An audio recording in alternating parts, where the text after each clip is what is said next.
Brian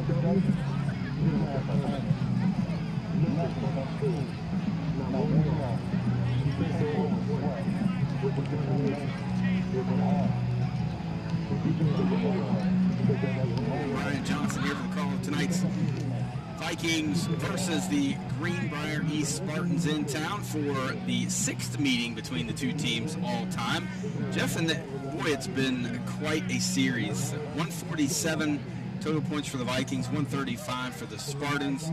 3-2 the series. The Vikings played them twice in 2018, not 1918. That would have been a long time ago.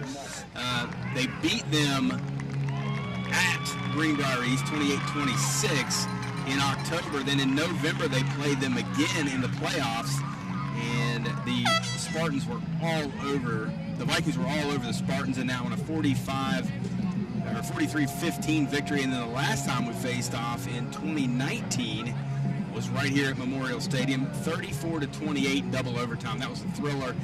These two teams, I think that's what concerns Coach Ray so much. Coach Ray Lee, I should say, is you kind of throw the records out. We talk about that a lot. We typically with Ravenswood here of late, before that series ended, throw the records out because you can't really rely on that. Kind of feel like that has become the same mantra with these two teams when they face off. Yeah, and it's really kind of strange, Brian, that with the location of these two schools being so far apart, how they don't like each other. It's created a kind of a rivalry. Schools kind of, even though they're miles and miles apart, they're kind of the same. Where the location is, rural county, same type of kids, and they've had some battles. The Vikings, as you said, there for a while, came out, especially that playoff year, and just really handled them. But then last year, that was a game that we thought we were going to get out of here with a win or get out of there with a win, and it just didn't happen. It just went back and forth, and I think 2 overtimes. So, yeah. Crazy things happen here. And as you said earlier in the broadcast, we're playing spoiler right now. And a win here tonight would be very uplifting for the Vikings, the fans, the school, and, it would be demoralizing for Greenbrier East. Vikings going to the table with the American flags. A great touch. I know Mayor Rader had a lot to do with that, as you see the youngsters finding out behind them, the knee for those guys. But to touch a little bit more, Jeff, on this Greenbrier East rivalry, I have become fairly close with their place kicker, Noah Dotson, and his family, and that connection was made through the play-by-play guy, Jeff Campbell. And spent a lot of time with them, working with Noah. Great kid, great family. And they feel the same way about this Ripley rivalry as we do. And I think that's what makes it special. They don't want it to end. They want this to be something, even though we're separated by 2.5 hours, 2 hours and 45 minutes, they want this to be something that carries on for years because everyone, as you said, is so similar as far as the communities are concerned, the schools. They're a bigger school than us, but for whatever reason, we seem to match up very well with them. So it has been a lot of fun. Yeah, and I was watching that young man kick. He's got a leg. He's fantastic. Got some talent. Yeah. He was putting it through the uprights pretty effortlessly. And boy, I noticed, Brian, when it comes off his foot, it elevates. He gets some distance. I tell you, he's worked really hard. I'm very proud of him, much as Katie and Carter have. But and they've all crossed paths. We've all been working down here on Saturdays. Noah drives up here, or his mom and dad drive him up here on Saturdays in the off-season along with work. So he's really committed to it and certainly very proud of the strides he's made. And again, I told him, I don't know you tonight because if you kick a field goal to beat us, I'm not going to tell anyone that I know you. But a great kid and an easy kid to root for. And as are many of these Greenbrier East kids. I met several of them this past summer, and that was a neat moment for me. And, of course, Coach Lee, I've developed a relationship with him. He's a fantastic guy. And, they have a good season going, Jeff. This is a big game for them tonight. Yeah, it sure is. And I like it that the parents are seeing the competitiveness of the two schools in the beginning of a rivalry, so to speak. So that makes it good too. The fans are going kind of into it, and that makes for good football games. Hopefully tonight, this Viking team shows up. We have had a good week of practice, as Coach Sayre said. We got a lot of youngsters here. How would you like that Midget League to be running out with the varsity football team? Yeah. How cool would that have been? I mean, what a neat moment for them, Jeff. As it looks like, it's hard to tell. I think the Spartans won the toss and elected to receive, so the Vikings will be on defense first, and you get the feeling all the quick starts that they've had, they want to come out and establish themselves really early in this ballgame. You don't think this game means something to Greenbrier East? Usually teams are on the sideline. They're huddling in the end zone. They're going to make their own entrance onto this field here. Cheerleaders lined up. They're getting fired up to come out here and get this ball game started. And here they come with their American flag, and also the school flag also looks like a big Spartan on the side of it. They are dressed in all white pants, white jerseys, green numerals, green lettering, yellow trim, yellow lids with green face masks. A little bit like the Green Bay Packers out there. Hopefully they don't play like that tonight. That could be a long night for the Vikings. Hopefully not. The Vikings in their traditional home blue, white pants, white jersey, or white helmets rather, white numerals and white lettering for the Vikings. And we're going to kick it off, it looks like, to get this thing started. So it will be Carter Cochran, who has 8 touchbacks on the season. He has been fantastic in that kickoff role for the Vikings. As deep to return for the Spartans. These numbers are very difficult to see. You got number 3, Bryson Ormsby, along with 13, Lucas McAllister. As Carter will set it up at the 40. Here's the approach. Wobbly kick right at McAllister over his head into the end zone for touchback number 9 on the season. That's quite a weapon for the Vikings. Yeah, and we've seen that often this year. He's got a big leg also. And, last week, you remember Brian St. Albans was up close and he boomed it over their heads. They did retreat a little bit thereafter. Took them a little while, but they finally figured it out. As Monquel Davis will start under center for the Spartans. You have Klein in the backfield. They'll spread it out. 2 receivers either side. Klein, the lone setback. At their own 20, moving right to left.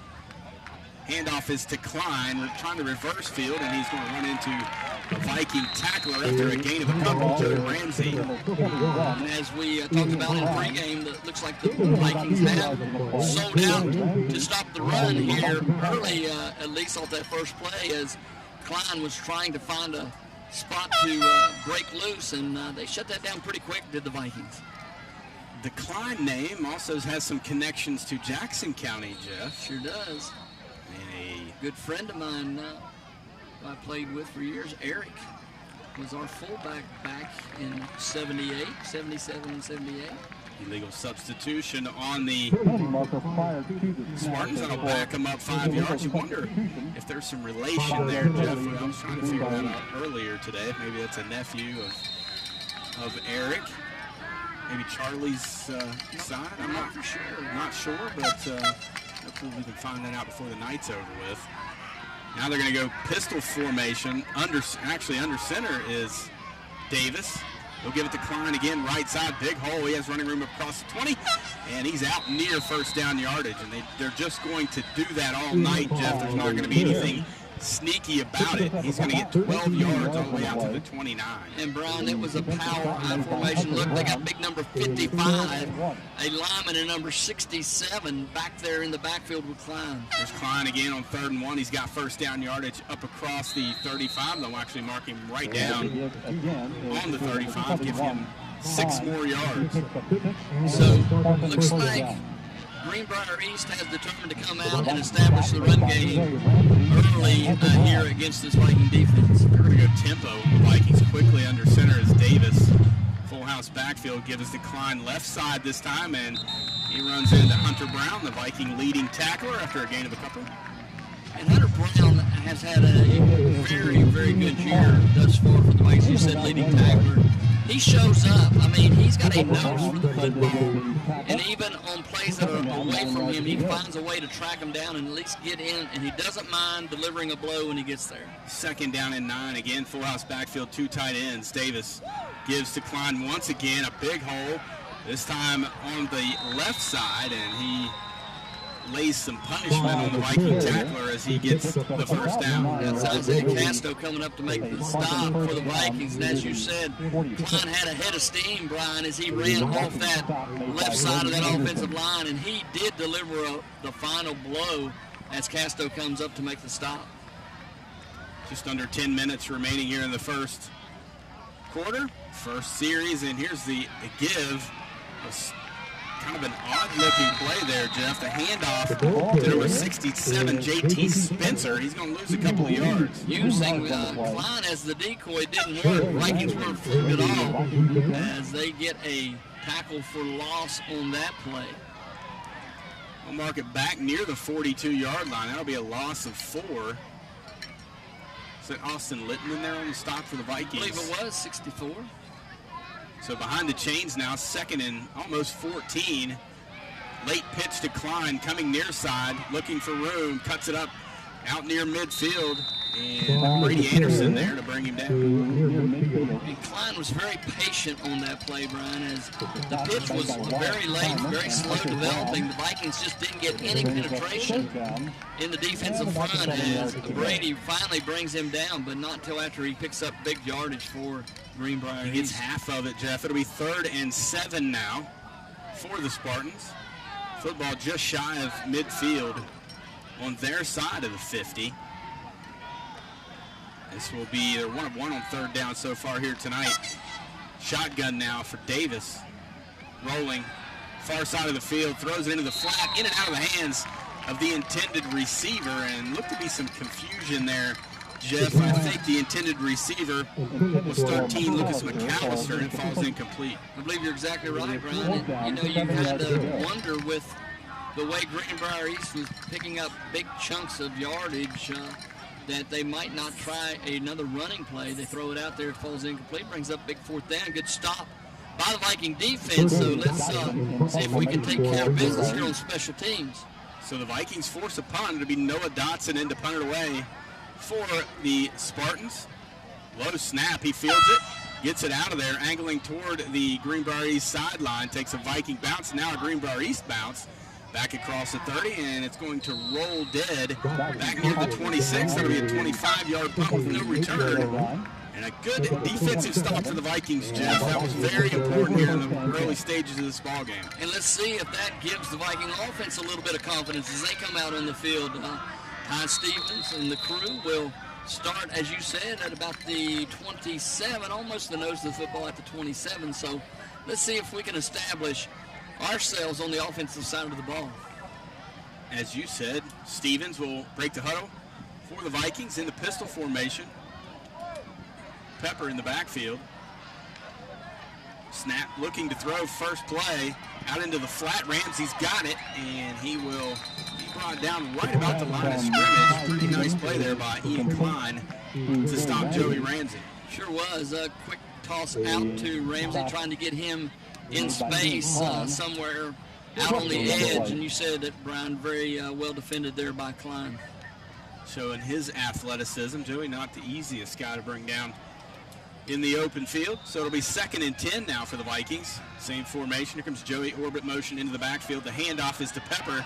It's his first carry of the year, up across the 30 and fights out to the 34. Nice run for Cole Pepper, who's been injured the most of 2021. And Cole Pepper looked like he was excited to get that first carry, Brian, as you said, as he came right up the middle of the Greenbrier East defense. And the Greenbrier East has a lineman out there hobbling a little bit. So let's see if the Vikings can get this 3rd and 2. Yeah, 3rd about 2.5. They're going to load it up under center as Stevens. They give to Ramsey, and Ramsey hit in the backfield, Jeff. And I think he's going to be just shy. It's a great effort to get what he got. There's not a lot of running room there. Out to the 31, or excuse me, the 36. He'll be a yard shy. And decision time now for the Vikings. 3rd and short in their own territory, as you said, at the 36-yard line. I mean, you got to punt it here, don't you, Jeff? I would think you would want to try to flip this field if you can. Vikings look like they're going to go for it. Same formation. Stevens under center. Gives to Ramsey. Near side, they got it. What do I know? Up across the 40, out to the 41. Nice play there for the Vikings as they go the right side of that offensive line and get 5 yards from Joey. And I really like the tempo there that the Vikings use. A quick snap, kind of caught the Spartans off guard there, Brian, and Joey was able to get good yardage off the right side of that offensive line. I guess when you look at it, you're 1-6. What do you have to lose, right? Go for it. You throw everything at Greenbrier East tonight, the 12th ranked team in the state of West Virginia. There's Pepper again, and he is going to be hemmed in. Looks like the initial contact came in Anderson, and they're good-looking player as he's going to bring Pepper down for a loss of a couple. Little problem there at the mesh point as Ty was trying to put that in the belly of Pepper. Little read option there, had Joey out on the pitch, and Pepper just takes it and secures it, which was smart, but the Vikings now face 2nd and 12. Shotgun now for Stevens. 2 receivers split to the field. Drops back looking, flushed out of the pocket near side. He throws it toward the Vikings sideline, and a great effort was that Miller trying to make the catch, and it's broken up that time by 22, Jake Pate. Good defensive play there by Pate to break that one up. Outstanding effort by Miller to try to secure that pass high on the move. Delivered the ball pretty close to Miller.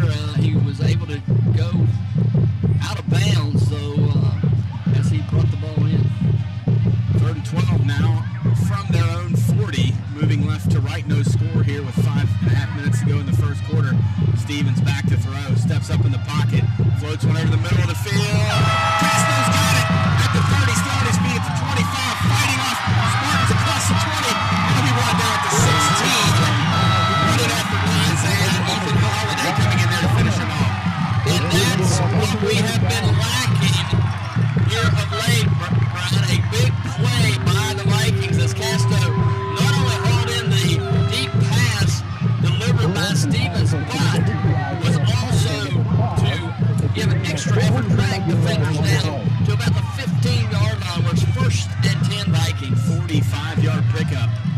Stevens in the pistol, gives to the big fella. Brady falls forward down to the 11. They get 4 yards. Anderson in there on the stop. So Coach Simon and the offense giving them a little bit of different looks throughout the night tonight. A little formation change, a little running back change, and give them a little bit of Pepper, give them a little bit of Anderson, give them a little bit of Ramsey, and then burn them down the middle. So let's see if the Vikings can get this thing in the end zone, 2nd and 6. Stevens gives to Ramsey, weaving through the Spartan defense down to the 6, giving 5 yards. Should be 3rd and about 1. So good job there. Once again, good push up front by the Viking line. We've had a Viking lineman injured, and I think it's Litton, our center. So hopefully he will be okay. Key member of that Viking offensive line. While we have a minute, let's go to the sideline. Paul's Tire sideline report. Phil, much better start here this evening for the Vikings. Guys, this is just what the doctor ordered for the Vikings. Good defense that first series for them. They didn't over-pursue. They seemed to really have a good idea what they were trying to stop. Great job there, but, you know, that 4th down conversion that we had to keep this drive alive has really been an important part of this first quarter. But, you know, one thing that I was thinking about is the way that Greenbrier runs the ball. We may not have a lot of possessions tonight because they may burn 4 or 5 minutes off the clock, just like they did that first series. And you know we can't afford very many 3-and-outs tonight. So we need to keep this momentum going, and getting that stop and getting the score here would be really good for us to take momentum of this game.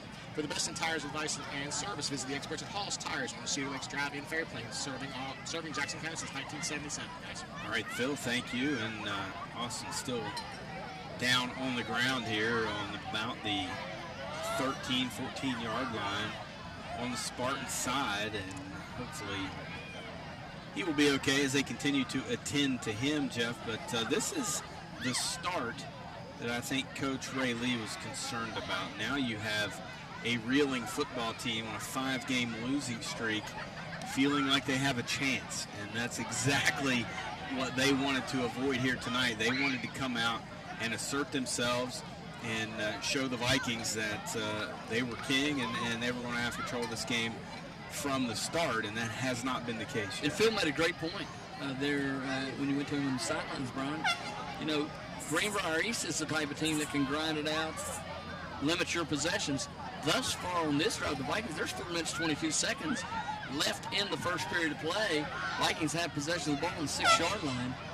Great drive, great possession. As he said, the big 4th down conversion kind of spurred this offense on, but you know, now we've got a little situation with Litton down where we've got a center replacing, and everything's a little different. So we'll see, you know, if the Vikings can adjust to the injury to our senior center. So look at this. Gatlin Donahue slides from left guard to center, and Bradley Anderson will move into the left guard spot.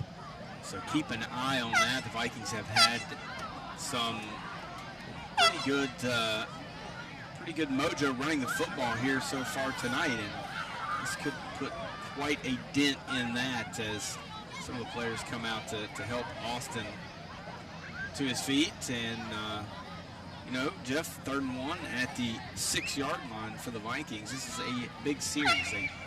We have seen this. Phil talked about it in the Marietta game. Drop the length of the field and get stopped on 4th and goal, and it was all downhill after that. The Vikings have to figure out a way to put 6 on the board. And Brian, you really made me feel old when you said Gatlin Donahue moving to center. I remember when he was running around, very, very young. It's just hard for me to comprehend he's a sophomore out there playing varsity football. But let's get behind this young man to give a yeoman's effort. I know he will, as the Vikings are ready to get rolling here again. Hopefully Austin will be okay. His final game here at Memorial Stadium as a senior. Certainly hate to see it end that way. Hopefully he will be able to get back in before the night is over, as Stevens will get under center now. Fakes to give to Ramsey. Play action, looking in the back of the the end zone. It's caught. It's Blake Cummings for the Viking touchdown. The Vikings are 6-0. Beautiful play. And you establish the run game. You sneak the pass in. I love the tight end slipping out down the seam, and great play call by the Vikings. Great execution and conversion for a touchdown. Katie Lawrence in to attempt the extra point kick. Martin to hold, rather. Cummings to snap. Kick is up, and it is good. Vikings are 7-0 here. They lead the Spartans at Memorial Stadium. More Viking football after this. C98, the Bull.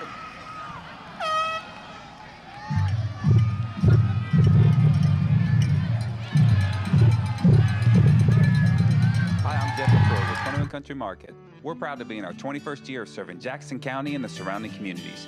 For all your fuel, food, and hardware needs, visit one of the 21 Country Market family of stores, where it's always fast, friendly, and helpful. For more information, visit 21country.com. Builders First Source is the nation's largest supplier of building products. We provide integrated solutions for all your custom trim, door, window, and cabinets here in Millwood, West Virginia. Make Builders First Source your first source for all your building needs.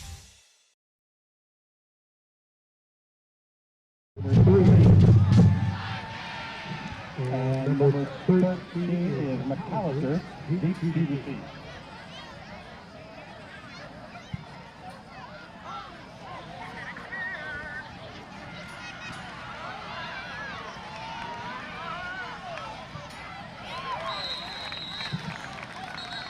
Bryson Ormsby on the return. There is a penalty marker on the play. Fields it, and he has a fantastic return, even though penalty flags are down. Virgil Myers in there on the stop. We'll see as they sort it out. Face mask on the Vikings. That is going to give the Spartans great field position. You see a Greenbrier East player picking up his helmet. You know something happened It's never a good sign. Away from the ball. But Brian, getting back to the Vikings score, 7-0. Our score here, Ripley leads with 3 minutes, 46 seconds to go in the first period play. We thought about Greenbrier East coming out with a chip on their shoulder. They may have a hangover after that loss. And coming up here, maybe taking the Vikings a little lightly. The Vikings have kind of punched them in the face to start this ballgame. They have an opportunity now with great field position at their own 43. Klein gets the call. Right side, ton of running room across midfield. Still on his feet, stretching forward. Down to the Viking 47. Jeff, it's going to be close to another Spartan first down. And Klein, as we said, the sophomore tailback, Brian, you think of him as more of a scat back, but he runs with some power. As he gets out there and he takes on tacklers, he just continues to churn those knees and pick up yardage, as you said, 9 yards on that carry. Colin Moore on the stop for the Vikings. So second and short for the Spartans. Open the playbook up here. They're going to split three receivers to the near side. Vikings give them a free 5. Brandon Deal caught in the neutral zone. First down, Spartans. Deal just a little anxious there, wanting to get in there and make a play. And comes across the line of scrimmage. Free 5 and a first down as they move deeper into Viking territory. First and 10 at the Viking 43. Davis hands it to Klein, left side, weaving through that Viking defense across the 35 down to the 34. They make it look easy, Jeff. You oftentimes wonder why they do anything else. I know you got to mix it up some to keep the defense off balance, but wow, it looks easy when Klein gets the football. Sure does, and he's a smart runner, Brian. We've watched him pick his way through. That time he exploded up into the hole when he saw the hole open up quickly. Davis again gives to Klein and running hard, but he's going to be stopped. Should be first down. Very close to it. A host of Vikings in there on the stop. Bradley Anderson, along with other Vikings on that defensive front, they bring Klein down with a thud, but they give him pretty good forward progress. Wow, it's third down. I thought he had the first down. Little did I know. Here it is, 3rd and 1. Davis, he'll keep it, and the Vikings are going to give him first down with another infraction, dead ball into the neutral zone here on the Vikings. Again, I think it's procedure on Greenbrier East. So that's why we jumped across. That changes things, Brian. 3rd and very short to 3rd and 6. 5.5, 6 yards now. You feel like it's probably 4 down territory as Spartans feel like they need to get some momentum in this ball game. Davis in the gun, Klein to his right, fakes the give, he'll keep it, looking for running room. Joey Ramsey gets the stiff arm and he runs out of bounds after the first down. And you see the athleticism, Jeff, of Montrell Davis. And again, these running quarterbacks have gutted us all season long, and this is another one that can do it. Yeah, it's just an additional weapon back there when you've got a quarterback who can move in the pocket. When things break down, he can get outside and pick up first down yardages. That's exactly what we saw there. You have to account for him defensively, and it takes someone away from your run defense. Now they give us to Klein left side as he weaves through Viking tacklers, making guys miss at the 25 to 20 up the far sideline to 10, puts a shoulder into a Viking defender and runs into the end zone.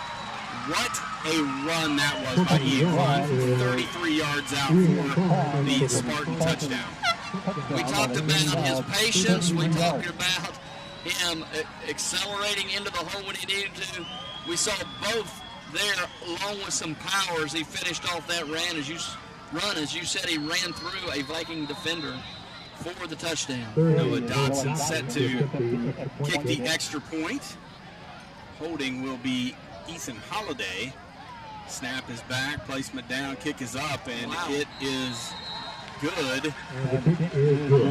And we are all tied up here at Memorial Stadium. The Spartans and the Vikings locked at 7 with 1:27 remaining here in the first quarter. Jeff, this could be a track meet now that you see them get their feet under them, but You won't see a better run than what Ian Klein just gave us here. 33 yards out. He started to his left, bounced it back into the heart of that Viking defense, sidestepping defenders. Vikings trying to arm tackle. You can't do that against this kid. He's going to make you look silly. And then he puts a shoulder into a Viking defender, and you think he might run out of bounds. He says, nah, I'm going to the end zone, and somebody's going to have to bring me down. The Vikings were not able to do that. If you're going to come up from a defensive back position and take him on, you better bring the wood with you, because he's going to bring it as he accelerates and gets into the end zone for the touchdown. 7-7, 127. They scored very quickly, Brian. Let's see what the Vikings can do as they return to the offensive side of the football. Dotson will kick it off. Ramsey, Miller, and Myers deep to return. A good kickoff from Dotson. Be fielded at the 7 by Virgil. Up across the 15 and knocked down to 22. Good coverage there by that Spartan coverage unit. And Brian, when you can get the ball that high in the air on the kick return, it gives your coverage team plenty of time to get down there and make a play. As Virgil was very, very fortunate to even get back to where he was. He did a good job of fielding that. That's not an easy kickoff to field when it comes in that high, and you know that there are defenders bearing down on you, but he did a good job in returning it out for the Vikings. All tied at 7, 1:21 remaining here in the first quarter. Stevens gives to Anderson, and he's cut out at the ankles by Ormsby. A nice play there. Ormsby knew where to take on Big Brady, and that was down around the shins. He brought him to the turf, and I think it would be maybe a gain of a half a yard for the Vikings. As you said, he just chopped him down as he came through the line of scrimmage. Smart play there by Ormsby as he comes up and makes the stop on the Viking big fullback. Vikings have won 8 consecutive games in which they've scored first, so remember that. They scored first here tonight. See if they can keep that trend going. Here's Stevens looking to throw it deep up the sideline of the Spartans. It was underthrown. Good coverage there by the Spartan defensive back, Levi Wagner. Falls incomplete. I like the idea, Jeff. Make them concern themselves with that play action. Make them have to think about the Vikings stretching the field a little bit. Just could not execute. Now it's 3rd and 9. And Joey and Ty both like that little wheel route going down that sideline one-on-one. They like their chances of converting that, as Joey made a good play to come back for that football, just wasn't able to bring it in. So 3rd and long, not where the Vikings want to be. They're going to throw again. Stevens rolling near side. Sets up, steps up in the pocket. He's going to run with it, and he's going to be brought down. Spencer in there along with Anderson. And he will be shy of the 25-yard line. Give him a gain of a couple. So with 22 seconds on a running clock here in the first period, all tied up. 7-7. Stevens will be called on to punt it out, try to flip this field if he can for the Viking defense. Ty averaging a shade under 36 yards per punt. Deep to return will be McAllister. And this one's off the side of his foot, and it's going to be a short field for the Spartans. We'll see where they mark it. And I love this because your guess is as good as anyone's at this point as to where they're going to mark that out. And they will walk it up to, looks like the 43-yard line, Jeff. Better than I thought. 18-yard punt. If that's what, because I thought it went out a little earlier than that. But, Brian, nonetheless, a little high snap. Ty rushed a little bit, and you said came off the side of his foot.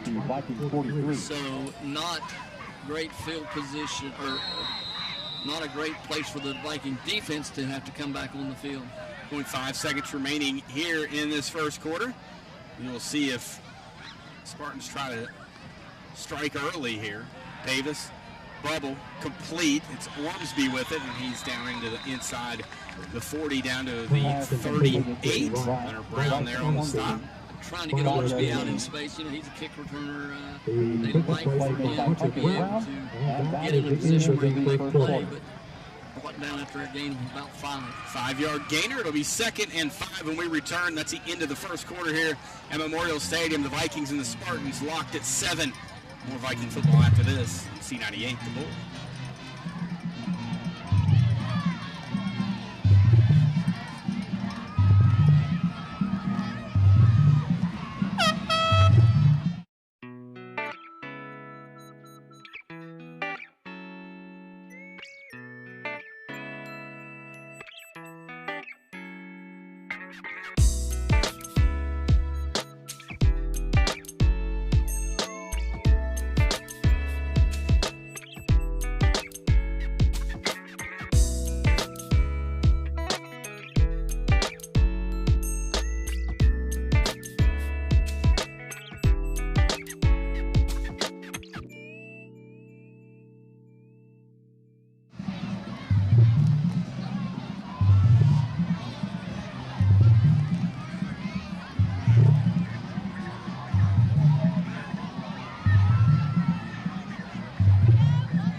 School as the second quarter is about to begin. All tied up at 7 here.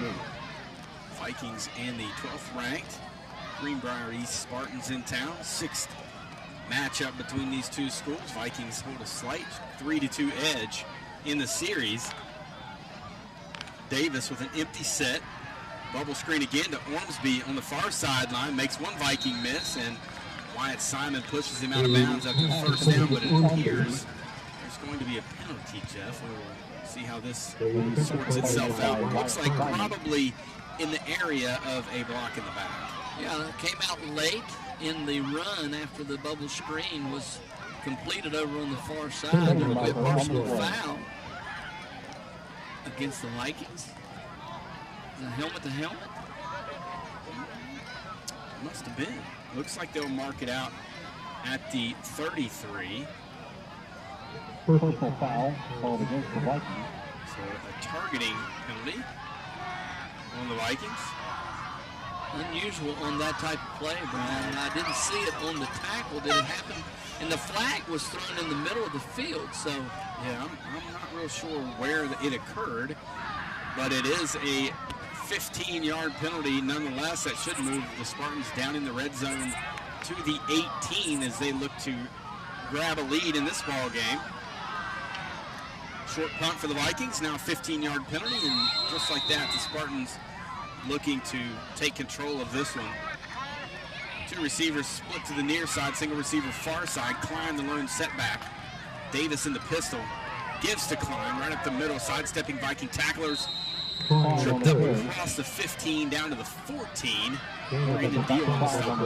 There's that guy looked like there might have been a runner available there, but the Vikings reacted quickly and bring him down before he can make his way into the end zone. So sets up second and about 5. Maybe a favorable spot for the Vikings there. Davis again in the gun. Fakes to give to Klein. He'll keep it left side into the Viking defense. Sidestepping tacklers now coming near side. It's a race to the near pylon, and he'll walk into the end zone for the Spartan touchdown, Jeff. And that's the athleticism of this young man. We talked about pregame. He is a nightmare and a handful to defend. And Brian, did you notice that burst of speed when he cut back and got across the face of the Viking defense? There was no Viking that was going to catch him as he ran to the corner of the end zone for the touchdown. So there you go, the two weapons doing most of the damage with a couple of bubble screens also added in there. Here's Dotson. Vikings look to be offsides, and that one is up and in. Oh, just inside the right upright, and Dotson's 2 for 2 tonight.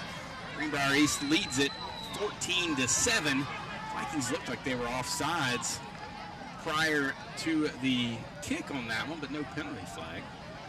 No harm, no foul. 14-7 Spartans, and that's an answer, Jeff. That's why they're the 12th ranked team in the state of West Virginia, and the Vikings now need to figure out how to answer their score. They certainly don't want to have a 3-and-out, give them the ball back with all of that momentum they're playing with.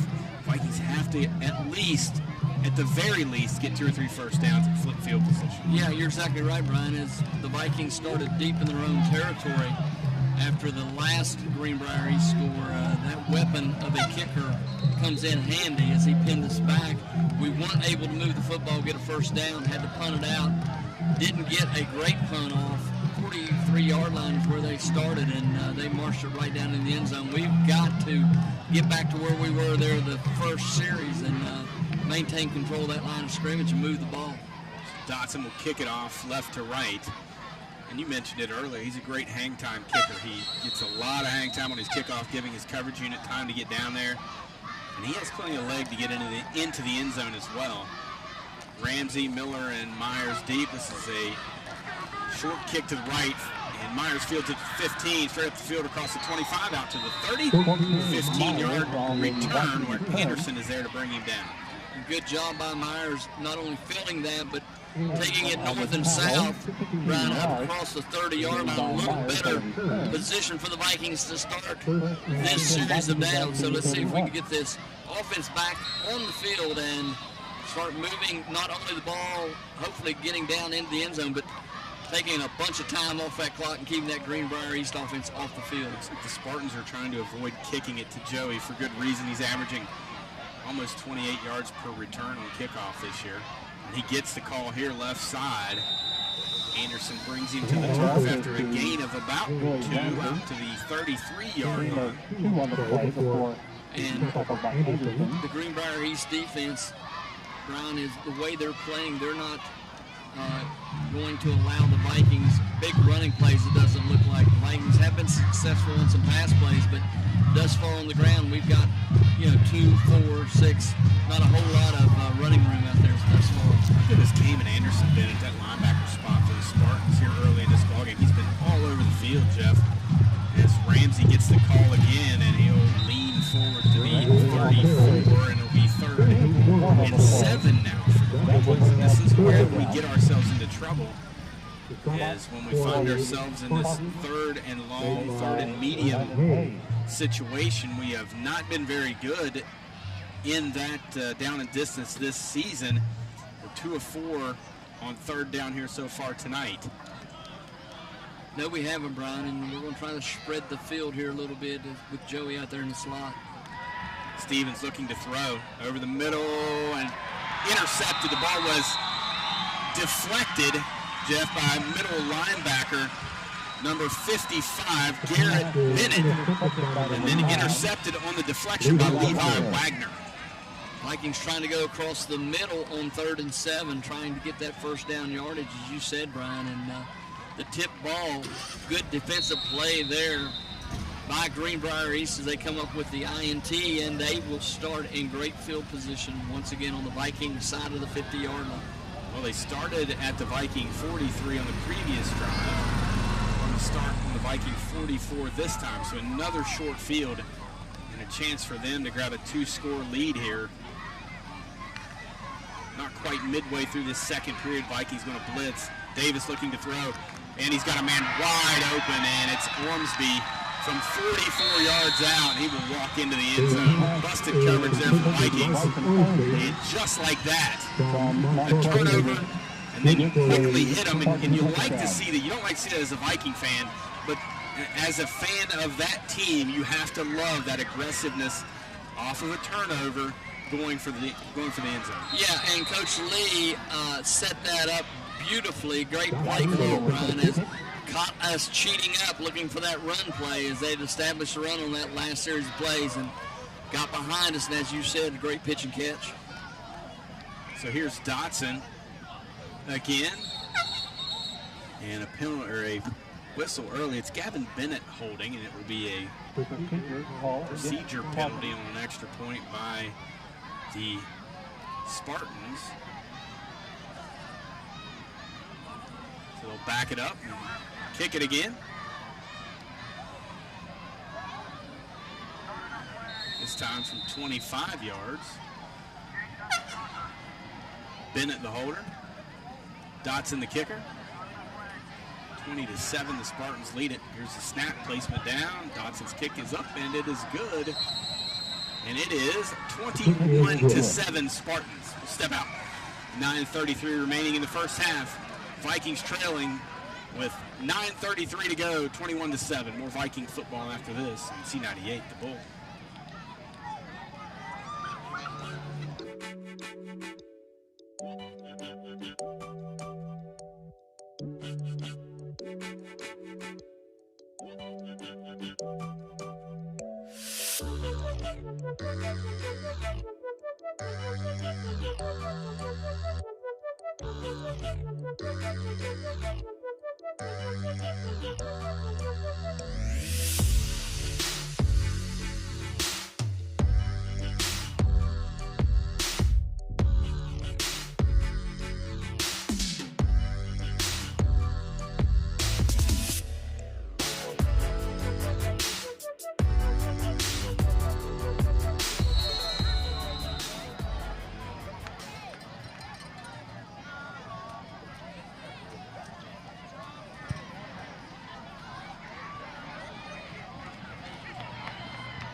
to the 5, fielded by Elijah Miller.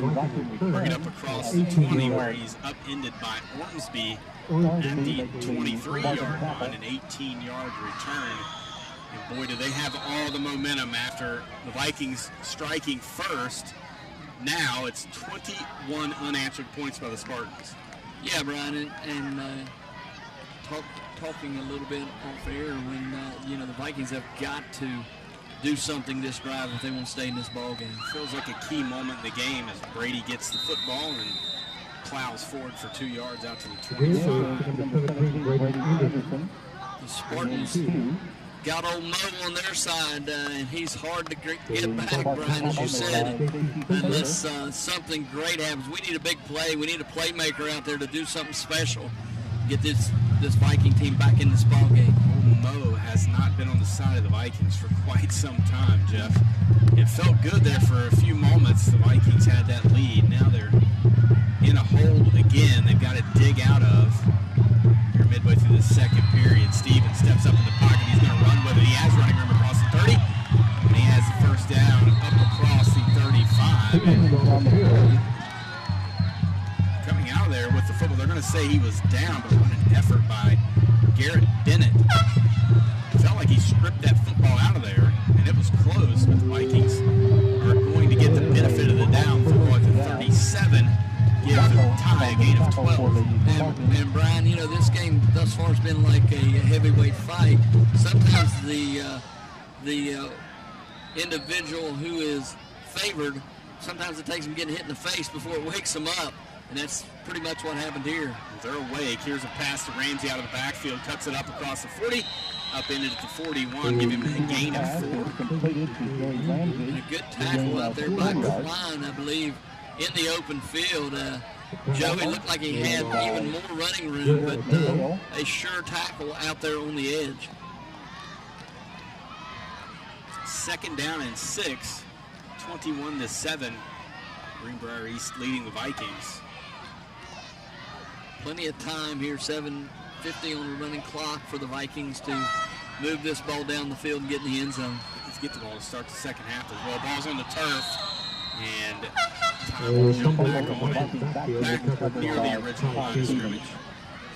Again, another mesh point problem there, as looked like he was trying to hand the ball off to Ramsey, and it just didn't get in there, and Ty was able to recover that. So heads up play there by Ty. And Jeff, football on the ground has been an issue for the Vikings. That's no secret. We're -7 in the turnover, -8 now after the interception. Hard to win football games when you're giving your opponent short fields and extra possessions. So Stevens, 3rd and 10, looking to throw, flushed out of the pocket toward the Greenbrier East sideline, cuts it upfield across the 40, and a good effort. He's going to come up a little short at about the 43-yard line, a gain of 6 on 3rd and 10 for Ty. And Ty had that first down marker inside. He was trying to weave his way up the sideline and get to that far marker, just wasn't able to, as the 12th player on the field for Greenbrier East, that sideline, got him hemmed in a little bit. So Brady Anderson will come in to punt now, as he has not been back there for high snap over Brady's head. He retreats and will jump on it at the 15. And wow, you want to talk about a short field, Jeff. That will do it. Yeah, it sure will, Brian. I noticed tonight Ty wearing that heavy brace on his right knee, and don't know if that had anything to do with his punting complications there on that first punt. This time Brady comes in, and hard to snap it over that big guy's head, but it did. And Greenbrier East back in business here again on the Viking 15-yard line. So a chance, really, Jeff, to step on the Vikings' throats here, so to speak. Football on the left hash at the Viking 15, leading it by 2 scores. Davis under center. Klein gets the call left side, and nice play there by Bradley Anderson for a gain of about a half yard. Sure was. Danger zone, as you said, for the Vikings. Big play there by Anderson as he brings the shifty quarterback down on that play.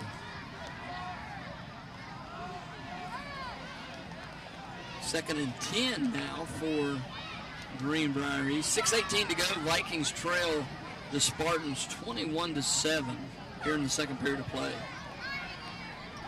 Davis under center again. Gives to Klein, and what a job by that Spartan offensive line, and nearly untouched, Klein goes into the end zone. And Brian, from our position, we could see that hole open up, and there were linemen in the secondary looking for someone to block, as Klein had a huge hole over there on that right side of the Greenbrier East offensive line as he makes his way into the end zone to extend this lead now to 27-7 with the point after to come. So Dotson to attempt the extra point kick. Snap back, placement down, kick is up, and it's good. Spartans lead at 28-7 here in Memorial Stadium with 6 minutes remaining here in the first half. We'll return after this right here on C98, The Bull.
To Miller at the 10, turning it upfield across the 30, up into the 30-yard line. Another good tackle in open space there by Greenbrier East, Brian. They have some pretty good technique out there in the open field. They break themselves down and attack the ball carrier. So Vikings will start just beyond the 30-yard line at the 31.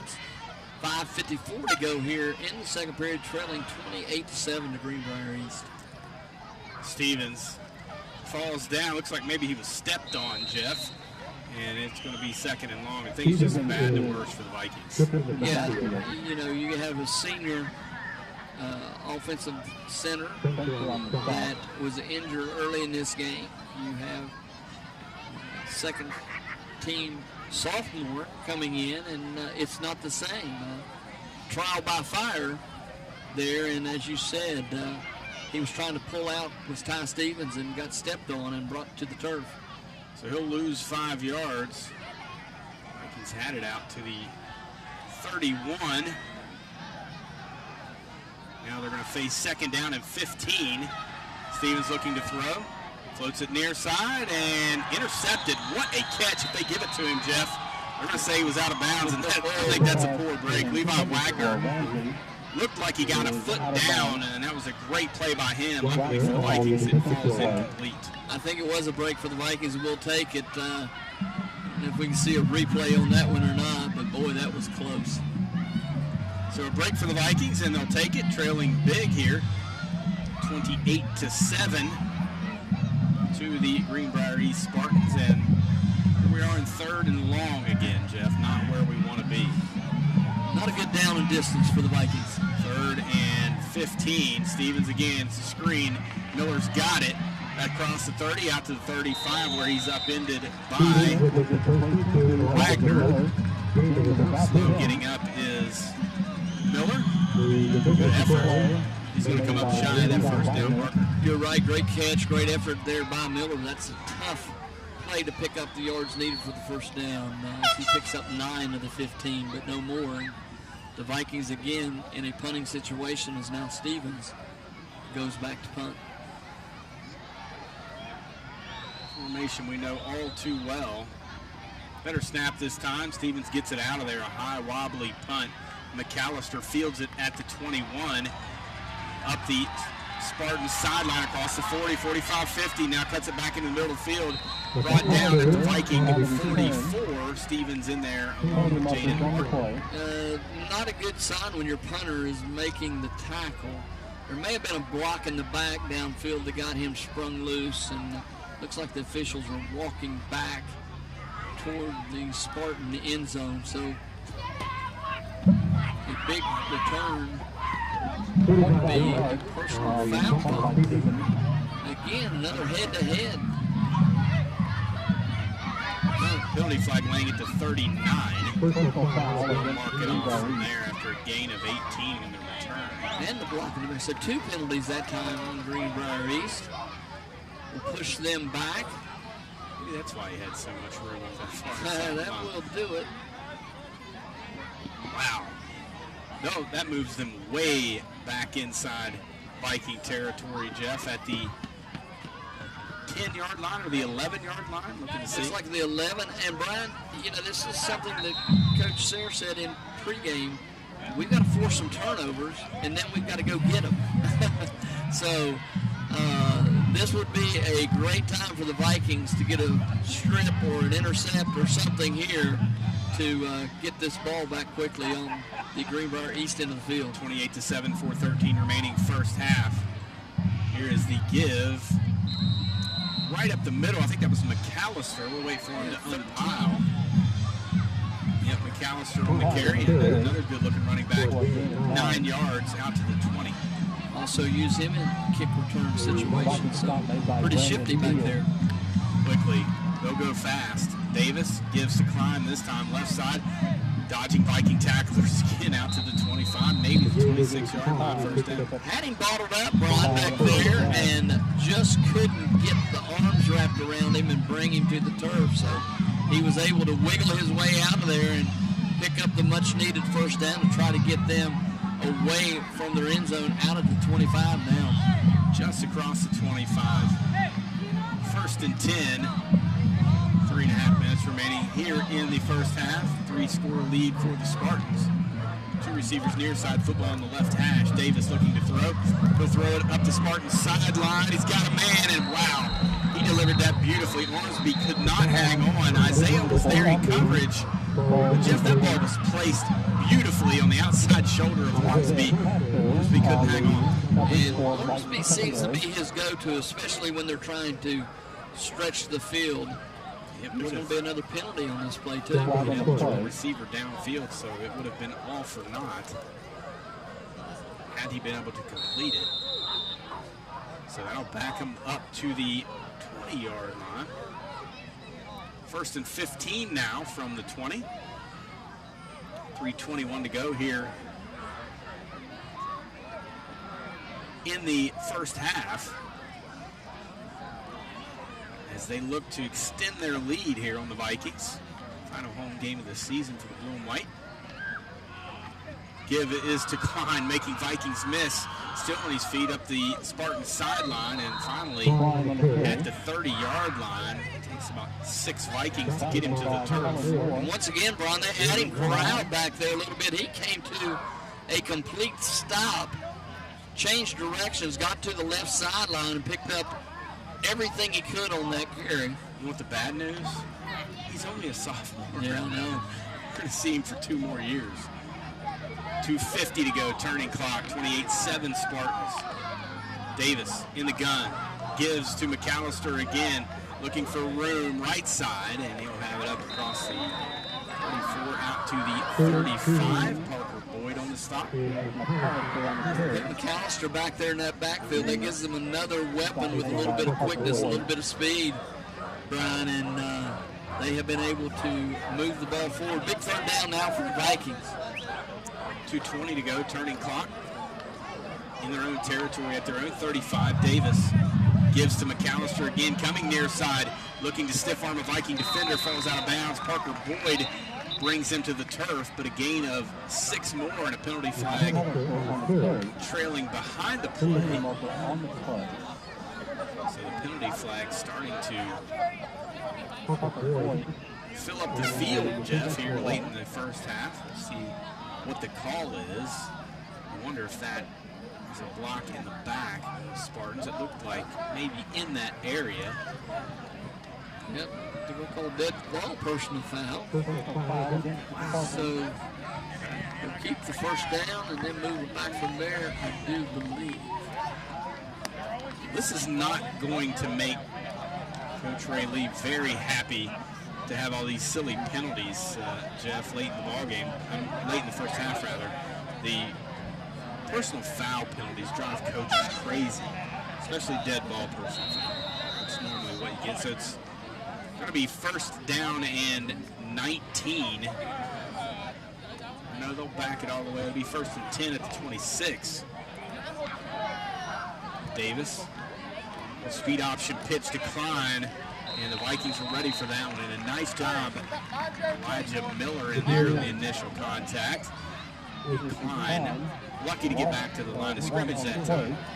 Good play there by Miller, as you said, as he comes up a little hobbled, but stays out on the field. Now he's coming out as Ramsey replaces him in the Viking lineup. It's a tough kid to get off the field, Jeff. He plays hard.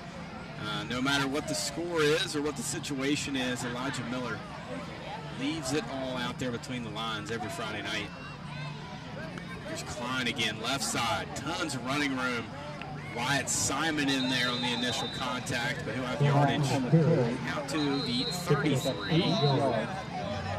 This kid's impressive, Jeff. He runs hard, he runs patient. I love a running back who stays as patient as he does throughout the process. Let's take it down to the sideline, the Halls Tires sideline report. Phil, boy, things have spiraled out of control for the Vikings since we last chatted. Yeah, it's quite different energy down here in the field that I talked to you about 40 minutes ago. You know, good teams take advantage of what you give them. You know, with 28 unanswered points, it's pretty obvious that Greenbrier spent most of the second quarter on the Ripley side of the field. They had a great field position. They took their opportunities, and honestly, up until the last 2 or 3 minutes of the game, they haven't really shot themselves in the foot with any penalties or anything. So, yeah, the sideline's definitely different right now. And here's where we hope some leadership comes up. Here's where we hope to see some guys, get pushed to give some effort and not let the last game of the year at home finish this way. For the best in tires, advice, and service, visit the experts at Halls Tires. We'll see you next time in Fairplains, serving Jackson County since 1977. All right, Phil, thanks. And, it's tough. It's tough to see these seniors, Jeff. They're headed for loss number 4 in a row here on their home field, and it's a tough way to end your career, no question. Yeah, I've been there as a junior. They've got one more win than we have my junior year already, but it's tough, especially, when you're out there practicing every day and getting ready for game time, and then you come out and you are excited about playing, come down and score first, and then kind of woke up the sleeping giant, and they have dominated for at least the second and the first part, last quarter, the first quarter. Minute 10 to go, 3rd and 5. Here's Davis.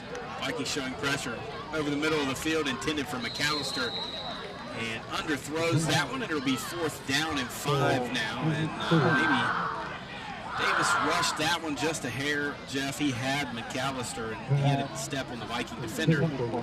Fortunately for the Vikings, it falls incomplete. Well, I was getting ready to say, we were beat. He didn't put any air under that ball as he tried to drill it in there and drill it in too low. So, big break for the Vikings, and hopefully we can get some good field position here. Dotson to punt. High punt angling toward the Spartan sideline. Takes a Spartan bounce inside the 40 and out of bounds right at the 39. A 28-yard punt with no return, and the Vikings will have football with 55.3 seconds remaining here in the first half. Yeah, under a minute to go. Let's see if the Vikings can get something going, maybe cut this lead in half. Brian, that would be huge if we could get in at 28-14 at the half instead of 28-7.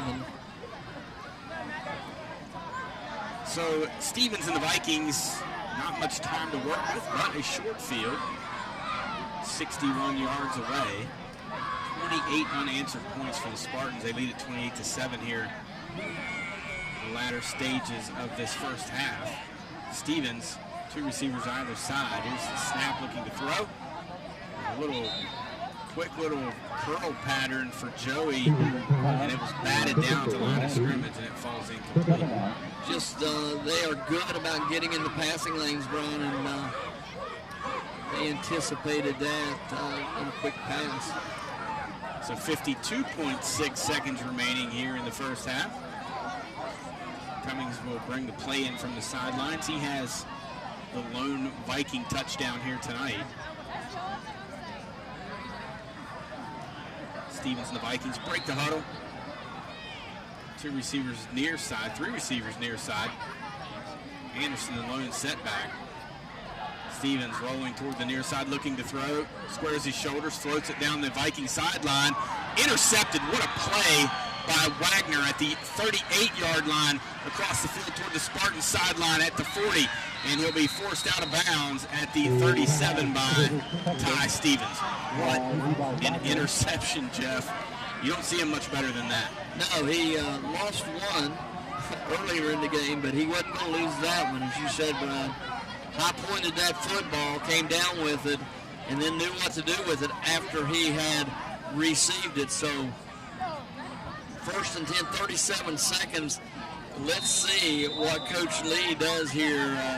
You talked about it earlier, a team that usually gets a turnover first play, they go for the jugular. Let's see if they do it here with a 28-7 lead. 37 seconds remaining. Davis in the pistol at the Viking 37. Snap looking to throw, all kinds of time. Steps up in the pocket. Hunter Brown brings him down behind the line of scrimmage for the sack. 28.7 seconds to go. Greenbrier is going to call timeout, Brian, as the Vikings right there.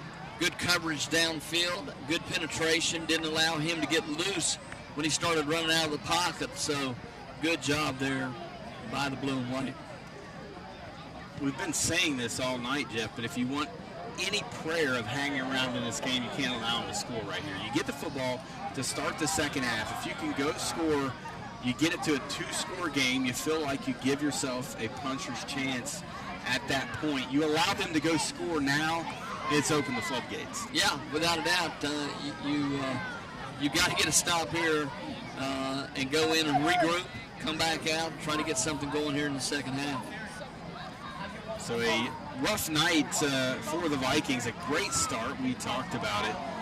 But the offense just mounting up. 203 yards of total offense here in the first half for Greenbrier East. 149 yards on the ground, 54 yards through the air, and the majority of those coming on the beautiful pass to Ormsby off of the Viking interception for the quick score from 45 yards out. So as Phil mentioned, this team is content to run the football as much as possible, and they used the play action to get the Viking secondary on their heels. Got an easy score there as Davis back out looking to throw again. Floats it up the Spartan sideline, climbing with a great catch. Still on his feet at 20, cutting it back inside at the 15.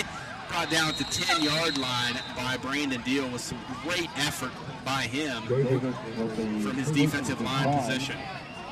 Like Greenbrier East got away with a block in the back in the secondary, but Klein just continued to maneuver his way down to the 10-yard line, as you said. So they'll use another timeout. Looks like they're bringing it back. Did not see that flag. So the flag thrown at the 25. That was that block in the back. I thought I saw that as a Viking defender was there to make a play and just kind of got knocked out of the way. Or pushed out, rather. You know, maybe the only bugaboo for this team, Jeff, has been penalties.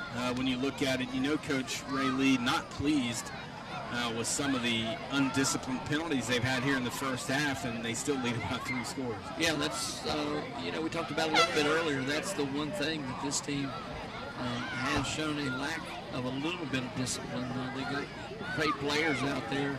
They got game changers, but they have had a lot of penalties and a lot of penalties that against a team equal or better, that there's your drive killers. So, when we talk about that from time to time with the Vikings, we shoot ourselves in the foot sometimes when we're getting ready to score. But he has to be looking forward to Hampshire next week, 4-hour bus trip up there, and then home with Princeton, who we all know is a fantastic football team, and then we got a good look at Lincoln County that they're going to finish their season with. So these penalties for them have to be cleaned up. Yeah, Princeton's 4-0, ranked number 5. They're leading Hedgesville tonight 14-7.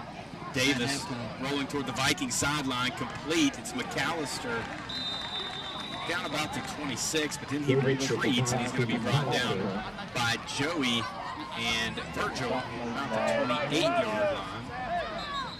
We're going to go quickly, and a penalty flag is going to fly. They weren't set. They ran out of timeouts. The clock was rolling, and they just couldn't get lined up. They tried to get it quick snapping, but too late. I think this will end the first half of play. And that will do it here as we go to the halftime break. The Johnson Insurance Agency halftime report. After this, the Vikings trailing big here, 28-7 to Greenbrier East Spartans. More Viking football after this. C98.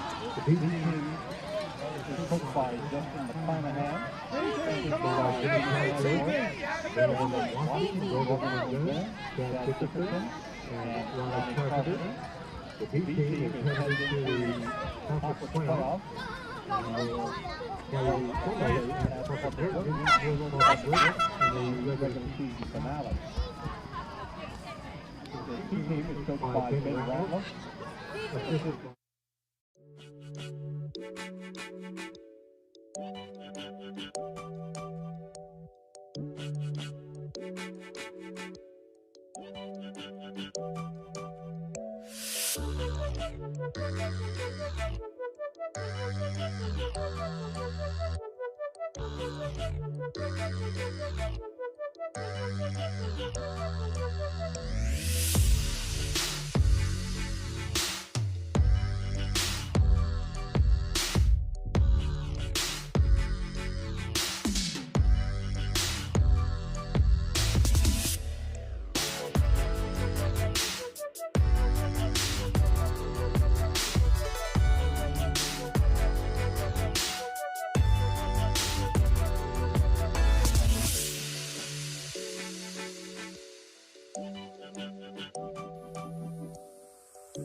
For your halftime entertainment, the Viking band will perform its competition show, Turning the Table by Adele.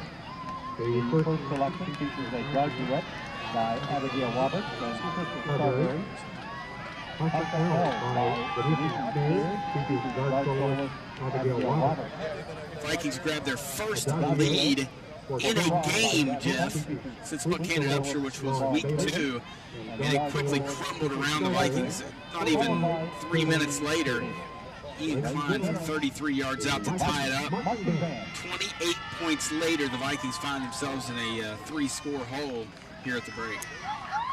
Yeah, we made a comment that the Vikings did a good job of moving the ball down the field and finding pay dirt and burning a lot of clock. But within less than a minute, Greenbrier East gets the ball back, goes down and scores, and it's like they got a wake-up call, Brian, as they rattled off 28 unanswered points against the Vikings there in the first half, and that's the lead at the half, 28-7. We talk about how important it was, and football coaches will tell you, you have to run the football and you have to be able to stop the run if you want to win games. And again, the Vikings have not been able to do that. Only 37 net yards on the ground in that first half while giving up 164 on the ground to the Spartans. 129 of those on 19 carries by Ian Klein, 2 touchdowns for him. Not to take anything away from Ian Klein, he's a fantastic player, but the Vikings have to give better effort defensively to get him on the ground. And again, he's a great player, but at some point you've got to dig down deep and say, you know what, this has to stop. We've got to be able to stop somebody in the run game. Yeah, and he does a good job in the hole, Brian. He accelerates when he needs to. He'll stop. He'll be patient and look for an opening. And thus far tonight, he's been able to find those. So you're right. We've got to show a little more effort, a little more intensity in getting him to the ground.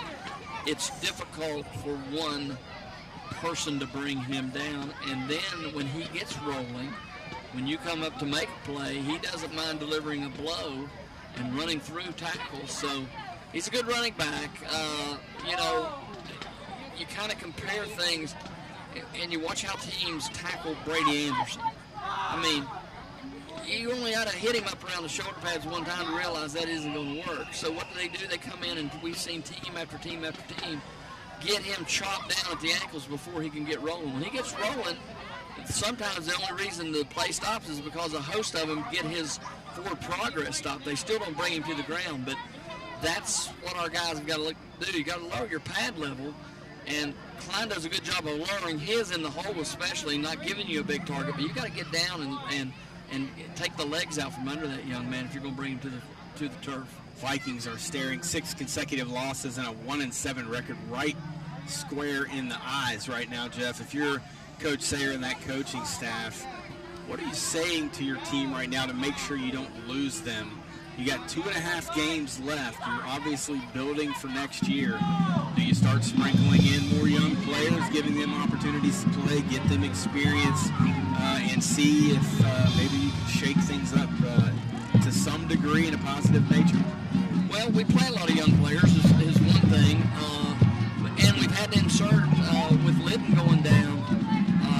Donahue has been thrown in there, and he's done a good job, but it's a sophomore against a senior leader lineman that really makes the offense go. That's a tough position to be thrown in, especially against a good football team. But, you know, we haven't had a bunch of mishandled snaps or anything like that. So he's done a good job coming off the bench and taking over for the Viking senior in Litton. So I don't know, Brian. I think you do.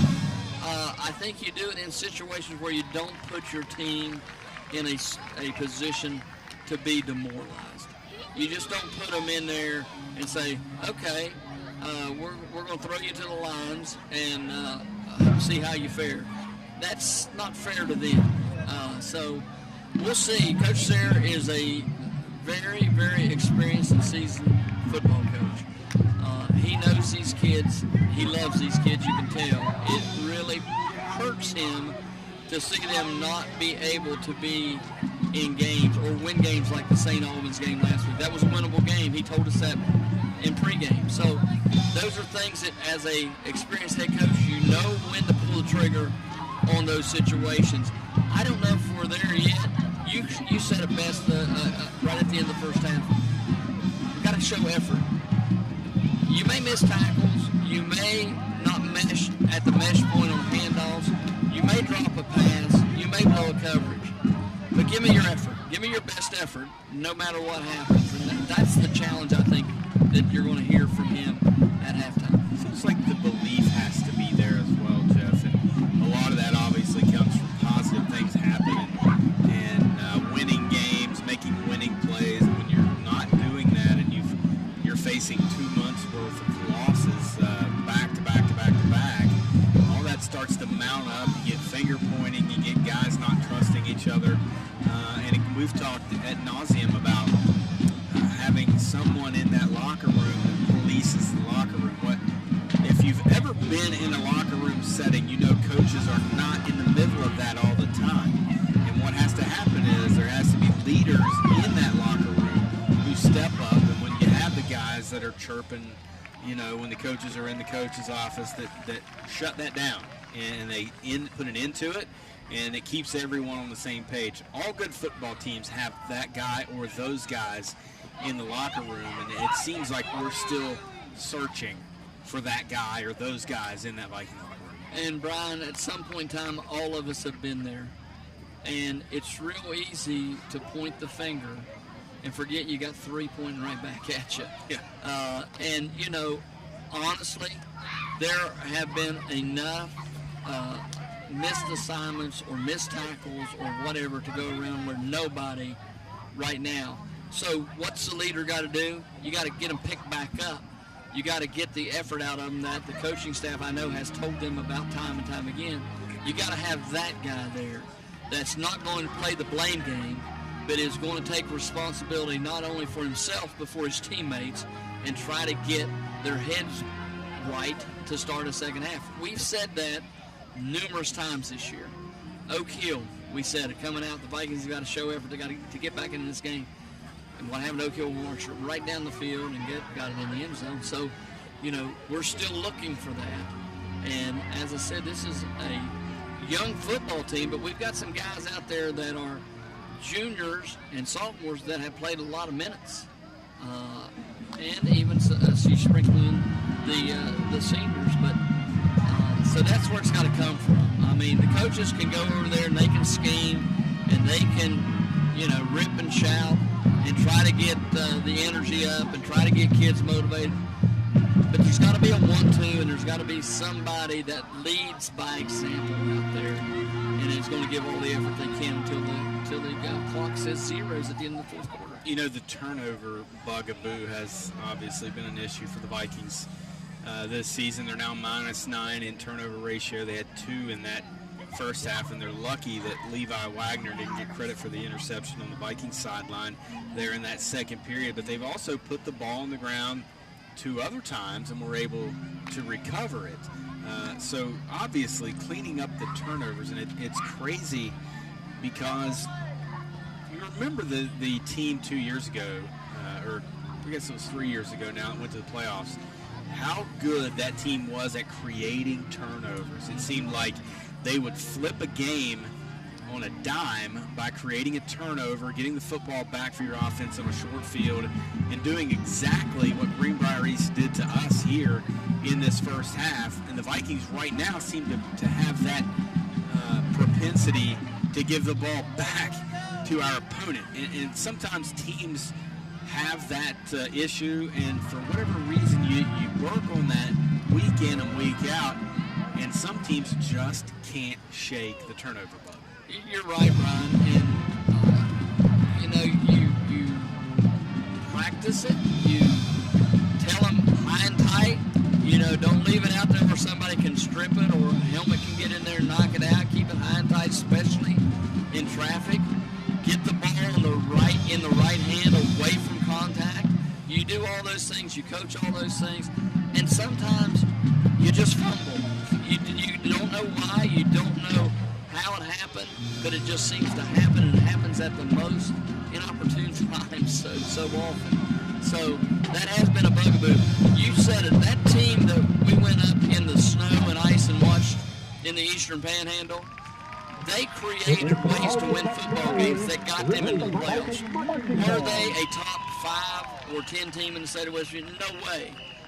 But they had a desire to get there, and they made plays when they needed to get enough wins to get them in the playoffs. And they had guys in that locker room, Caden Keeler, R.J. Evans, to name a few, guys that would put their finger in your face and say, hey, we're all rowing the boat in this direction, so you either get on or you get in the water. And, you know, that was a big difference with that football team as well, Jeff. But if you want to point out, we'll find one positive, okay? We're beating on the Vikings really hard here. And coming into tonight, they were giving up 49.2% conversion on third down. You've only given up 2 of 7 tonight here for the Spartans. So better defense by the Vikings on third down, and the Spartans went for it once on fourth and came up empty. So better execution in third and fourth down for the Viking defense. Yeah, much better. And, you know, there have been positive things out there. The first drive, what did we do? We dominated the line of scrimmage. We moved the football. We were able to convert on fourth down, keep the drive going. Coach Sayre, Coach Simon, all the other assistant coaches, Coach Smolder, you know, encouraging his offensive line. they did a good job on that drive, and then all of a sudden, it seemed like it just shut down. And I don't know how to explain that, but we talked about it a little bit. Maybe it woke up the Greenbrier East football team. Momentum is a crazy thing, and when they got it on their side and they started feeling good about themselves and they started executing on their offensive side of the football, it seemed like that's when it started to spiral down for the Vikings. You know, we talked about it, and this number seems low to me. The Spartans, 7 penalties for 55 yards in that first half. It seemed like twice that many. And I'm sure it felt that way to the Spartan coaching staff and Coach Ray Lee. You know they're talking about that right now in that visitors' locker room over there on the backside of the health center. Something they have to clean up. You looked at scores and teams that they're going to be facing, and, this is going to be their last game where they're going to be able to come out and play sloppy and still win the football game, even if they do play sloppy. Not going to be the case the next 3 weeks. No, and I think he'll remind them of that. Guys, let's don't lose focus. We got to continue to execute. We're not going to try to go out there and embarrass anybody and just run up the score, but it's their job to stop us. You go do what you're coached to do. I'll get as many players in the game as I possibly can, but you've got to execute. You've got to continue because we've got some big contests coming up at the end of the year if we want to be where we need to be when playoff season starts. Coach Lee is acutely aware of where they would end up if they fell into that 16 spot. They want to avoid being the 16 seed and heading up to play Martinsburg in the first round of the playoffs. So he just gave me a little grin when I asked him, Coach, tonight's pretty important for you and your team. You don't want to end up 16. And he just grinned at me and said, we'll worry about tonight. Well, you look at this. Right now you got 2 teams tied at number 1, Huntington and Martinsburg. Huntington's playing St. Albans, our opponent from last week. 49-0 Huntington at the half. Wow. Martinsburg's playing Spring Mills. Spring Mills is ranked 16 right now. 42-9 Martinsburg. So that's what you got to deal with. You feel like Martinsburg going to pick up a few more points with that victory, so they will probably, you would imagine they'll be all alone in the number 1 spot. Yeah, they're going to at least pick up one more. Spring Mills has won 3 ball games this year. St. Albans has only won 2, so they'll at least pick up that 1 extra bonus point, so that should, catapult them into that number 1 position. So you're a senior, Jeff. You're looking at your last half of football here at Memorial Stadium. You certainly want to come out and give it your best effort. You don't want to quit. You want to come out and leave it all out there between the lines, as they say. Yeah, and I think they will, Brian. I don't think this team will shut it down. I know those seniors out there are thinking about this. It's the last time. I mean, you got a bunch of midget league kids out there screaming their guts out for you. At their age, those Vikings that are coming out of this are their heroes. You want to come out and give good effort for them. So it'll be interesting to see. It's a tough situation. No one likes being down 3 touchdowns at the half. So we'll see what adjustments have been made and what the attitude of those Vikings coming out of this locker room will be as we get ready to start the second half. 3:30 remaining here on the halftime clock, and we're going to go ahead and say probably 5 minutes remaining in the halftime break, as they always put 2 minutes on. Tack on a few minutes at the end, and we'll see what happens as we go to break and we return. The Vikings trailing big here at the halftime break to the Greenbrier East Spartans. You've been listening to the Johnson Insurance Agency halftime report right here on C98 The Bull.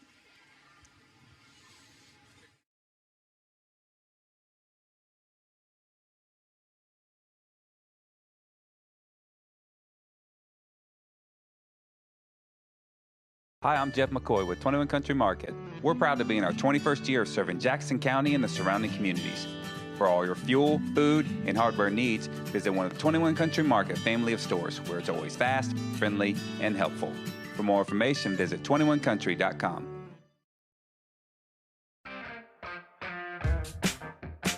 Builders First Source is the nation's largest supplier of building products. We provide integrated solutions for all your custom trim, door, window, and cabinets here in Millwood, West Virginia.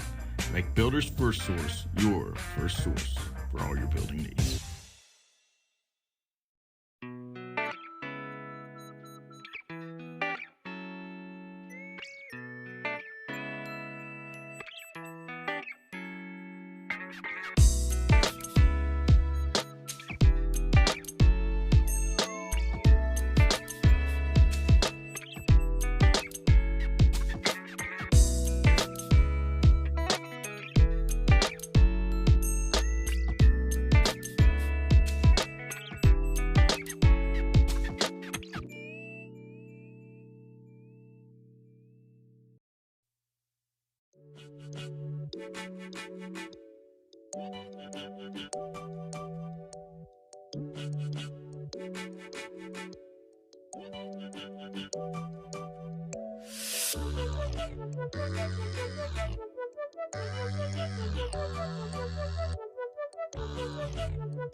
Heavy rains, and looks to be 20-25 miles away from here, so hopefully it will divert and miss Memorial Stadium, because it's been raining and pouring on the Vikings for quite some time, Jeff, and that's just going to add insult to injury at this point. Yeah, I was just getting ready to say there was a storm brewing from Greenbrier East late in the end of the first period, start of the second period, as the Spartans just kind of flexed their muscles a little bit on us, and were able to take over this football game, leading 28-7.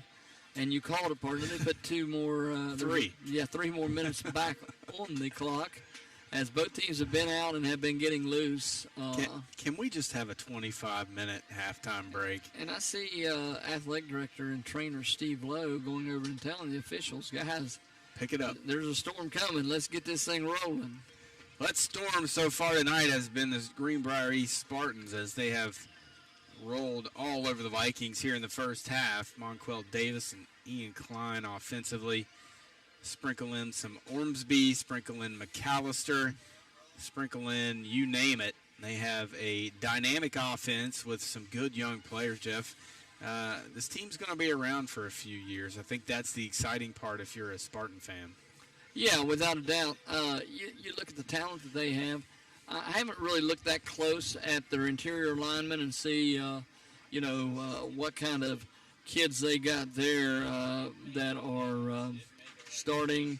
I see a bunch of 12s. They got a sophomore center. Every other starting lineman, both guards and both tackles, are seniors. That bodes well for sophomore running backs, that's for sure.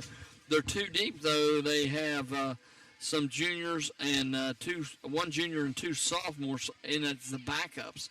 So they've got some kids that are going to play. You got the junior quarterback, you got the sophomore running back, you got the a junior tight end. So they have got some youngsters out there also, and pretty well coached football team. Pretty good talent out there, and looks like Coach Lee's going to have some players coming back in the next couple of years that are going to continue this program's success. Circle 2 names, obviously. Davis, a junior. Klein, a sophomore. McAllister, a junior. Barnhouse, the tight end, a junior. So some really key specialty players that coming back next year as the Vikings will make the trip down to Fairleigh next year. And always a great trip, and I know you and I are. Hopefully the weather will be like this because we'll be trying to work around in at the Greenbrier. If we have to make that trip, we may as well play golf, right? Well, sure. I mean, it'd be like a holiday. That's right. So hopefully the rain will hold off, folks, as we're getting ready to start the second half as the Spartans will kick off to the Vikings. And I've probably said this for 8 or 9 consecutive Viking possessions. This is an important possession. If you want to have any chance at all hanging around in this game, you need to go score points. Yeah, without a doubt. I was trying to check on the radar, Brian, to see. I mean, there's a pretty good storm west of us and a little bit north, so maybe that won't trek this way. The other looks like more rain, but, you know, if lightning flashes, that we're going to be waiting 30 minutes if it's in proximity. We were sitting in the press box watching time tick away at this point last week. I think we kicked off at 9:30. We sure did. So Dotson will kick it off. Ramsey, Myers, and Miller deep. Dotson, a good kickoff, and this one is going to take a hop for the Spartans at the 4. Miller picks it up, and he doesn't get back to the 15. Boy, that could not have worked out any better in the favor of the Greenbrier East Spartans. Communication problem for the Viking return men. You can't let that ball hit the turf, Brian. I don't know if they thought it was going to carry into the end zone and would be an automatic touchback, but it looked like one of your pitching wedges as it spun back into the field of play, and Miller had to go make a play on it. So the Vikings deep in their own territory at the 13. Stevens under center, full house backfield, 2 tight ends. And the Spartans into the neutral zone, penalty number 8 on them here tonight. And the Spartans come out looking anxious to get into the fray as they jump off sides and give the Vikings 1st and 5 now, out to the 18. Free 5 yards, we'll take those all night long. And mass substitutions for the Vikings as Simon and Miller come back into the lineup. A lot of plays in the playbook for 1st and 5. We'll see what Coach Simon and the Vikings do here. Under center I formation. Give is to Ramsey right up the middle. He has close to first down yardage. Out to 21 and a half yards. Joey running hard up inside in that guard tackle gap, Brian. And you can see the Greenbrier East defense react quickly, but not until Joey was able to move the ball forward. It's going to be 2nd and about 2. Not the best spot in the world as they mark him at the 20, so it'll be closer to 3 yards. Pushed him back at least 1 yard there that they didn't give him. Stevens gives again to Ramsey near side. He has running room, 1st down, 25 at the 30. Here he goes up the Vikings sideline, and he is going to be knocked out of bounds in Spartan territory. His longest run of the night, down to the 41-yard line. Got on the edge there, Brian, that time. Good run. 39-yard gainer for Ramsey. And the Vikings in business here as they're into Spartan territory. You know, look at the Greenbrier East defense. They still got their ones in there, Brian. Vikings are going one-on-one here. Here's a give inside to Anderson, I believe. And he'll gain a couple of yards down to the 38. Coaching staff for the Vikings trying to mix it up a little bit with Anderson and Ramsey running the football.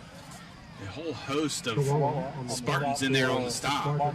Trying to spread the Spartans out a little bit, going to that too wide 2nd and 7 now at the 38. Stevens under center. Pitch out to Ramsey far side, trying to get the edge, and a great job by the defense and Jared McHale to string that out, not allow Joey to turn the corner. Yeah, you're right, Brad. The defense wasn't there to make a play initially, but they just kept, as you said, stringing it out and giving Joey nowhere to cut back to with the pursuit. So a gain of a yard to the Spartan 37 on the far hash. Moving right to left are the Vikings. Home blue jerseys, white helmets, white pants. Trailing 28-7. Stevens, high snap. He's got it. Looking downfield. Screen caught by Miller, and he has first down yards down to the 25. They love that shallow cross, Jeff, and it was effective on that particular play. Yeah, Miller does a good job of delaying, getting into that route, finds an opening there in the middle of the field. Ty Stevens delivers the football to him where he can not only catch it, but turn it upfield and get positive yardage. So great play down inside the 25-yard line for the Vikings. Call it to 24.5. A nice drive here for the Vikes. 9:30 remaining here in the third period. Ramsey gets the call right side and plows forward down near the 21, maybe 2.5, 3 yards. The Vikings starting deep in their own territory, Brian. They've ran about 3 minutes of clock off this as they have methodically moved the ball down the field, looking a lot like that first drive when we scored at the beginning of this game. 2nd and 8 at the 22-yard line. Joey with 58 yards now on 8 carries, 3.7 per carry. That big run a moment ago helped. Here's Ramsey again, left side, looking to turn the corner and tripped up as he crossed the 20, walking down to 16, a gain of 6. Ramsey showed good patience that time, partner, as he got to the edge. It looked like he was getting ready to put a move on when, as you said, got tripped up. Just caught his toe a little bit and was able to move forward. 3rd down and 2 at the 16. Football near hash. Vikings moving right to left. 8:25 remaining on a turning clock here in the third period. Stevens, handoff to Ramsey again. Skirts off the left side of that line. Falls forward to the 14. Gain of 3 should be first down. Little counter play there, and didn't look like there was going to be much. It opened up a little bit, just enough for Joey to skirt his way through and get that first down, as you called it, Brian. Big play for the Vikings. 1st and 10 at the 14, so they can still get a first down if they don't get into the end zone. Under 8 minutes remaining now in the third. 28-7 Vikings trail. Play action, all kinds of trouble for Stevens, and he's going to be dropped all the way back at the 25. He just nowhere to go. Play took too long to develop, and Spartans were all over it. Looked like a jailbreak, didn't it, Brian, as the Greenbrier East defensive line was able to find their way through the Viking offense as they tried to change it up a little bit out there. They had been successfully running the ball. I think they were going to try to slip Cummings through that line of scrimmage with that play that they scored on, but he just didn't have enough time to make the play. 2nd and 21 now at the 25-yard line. Stevens, empty set, looking to throw. Rolling toward the Spartan sideline. He's going to float it to Anderson. Makes one man miss and fights forward down to the 21, a short gain of 4. And Brady was trying to lower his pad level. He saw the Greenbrier East defenders coming up in the lower leg area, and he tried to get low himself and was able to pick up a couple yards, but now 3rd and long for the Vikings once again. 3rd and 17. 4-down territory, of course, trailing by 3 scores here with 6.5 minutes remaining in the third period. Cummings in motion toward the far side. Stevens in the gun. Snap back, looking to throw. Steps up in the pocket and floats it over the middle of that Spartan defense, and a good defensive play there by McHale. Pass intended for Cummings. Aggressive play there by McHale to bat that one down. Yeah, and that's all he could do. Blake had inside position on him, was hoping that maybe he got there a little earlier, and they might call a little pass interference, but he made a good play on that ball. If you have time, Jeff, on 4th and 17, you feel like you have to, well, they're going to kick the field goal. I thought maybe they might throw one in the end zone. So Carter Cochran on to attempt the extra point. He's 0 for 1 on field goals this season. It will be a 38-yard field goal attempt. Here's the snap, placement down, kick is up on its way, and it's going to fall short.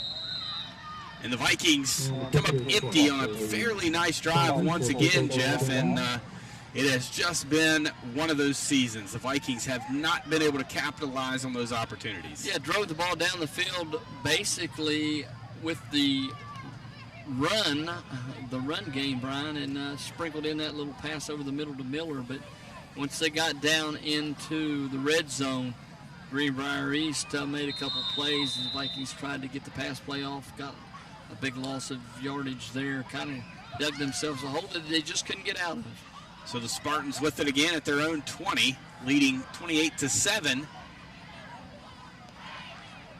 you feel like you're going to get a heavy dose of Klein and McAllister now with a 3-score lead and some weather on the way here. Here's Klein, left side, weaving through Viking defense, still on his feet. Falls forward out across the 30. Gain of 13 on what was a pretty benign run, Jeff. You called it there, partner. There's the first dose of Klein. And that medicine doesn't go down easy. So look for Greenbrier East to control the ball via the run. They're going to line up, full house backfield. Klein gets it again, left side. All kinds of running room up that Spartan sideline all the way out near midfield. 18 more for Klein.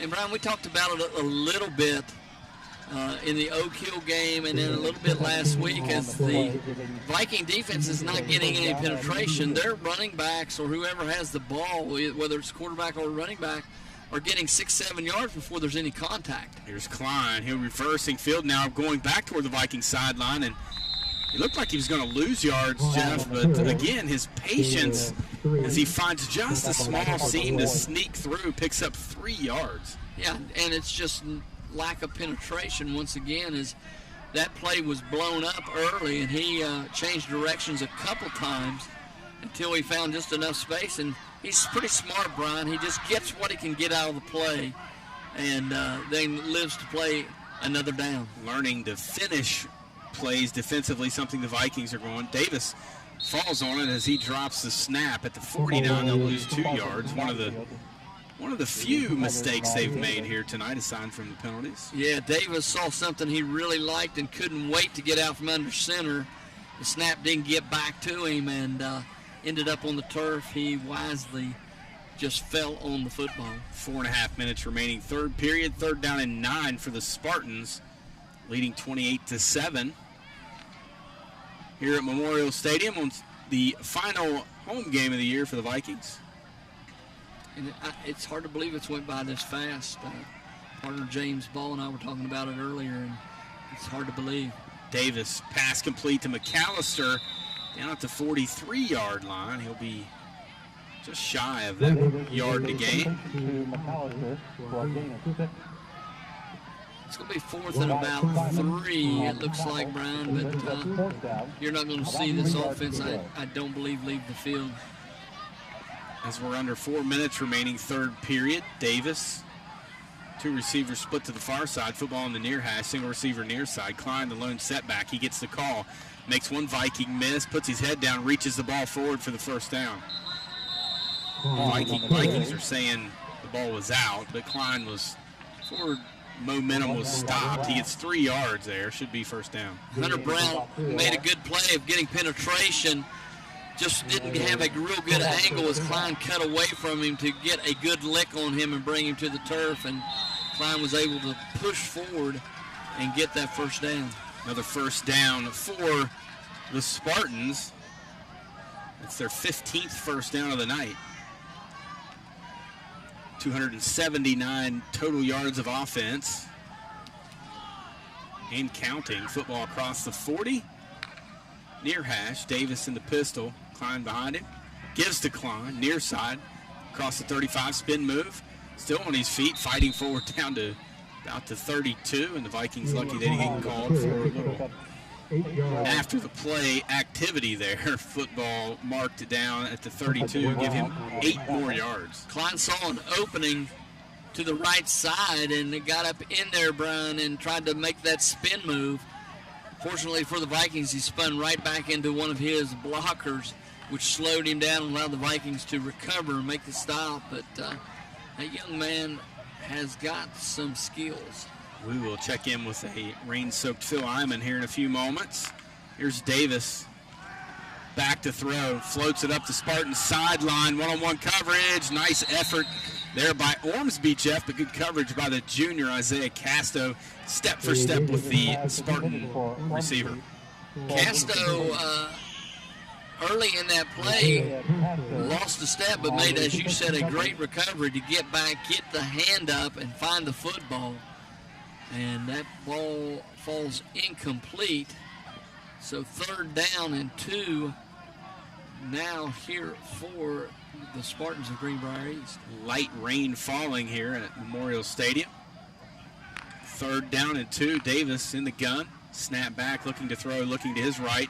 Flushed out of the pocket now up the far sideline. He'll tuck it and run across the 30 to 25 and slide down awkwardly shy of the 20-yard line. Hunter Brown probably lucky he wasn't called for a penalty. He was just trying to make the play. You know how frustrating it is when you chase a quarterback, especially one like Monquel Davis all over the field, and he slides at the last second as you're trying to bring him to the turf, and really an awkward fall for Davis. Glad he's okay. Yeah, and the Vikings had that defended pretty well. It's just the skills and athleticism of Davis that made that play happen. 1:52, 3rd period. Into the red zone. Here's Klein. 15-10, 5 touchdown. Spartans from 21 yards out as Klein, the sophomore, having himself quite a night here at Memorial Stadium. Sure is, and nothing fancy, just a straight dive right up the middle of the Viking defense, and Klein able to weave his way through and untouched getting into the end zone. So Noah Dotson will attempt the extra point kick. Gavin Bennett will hold.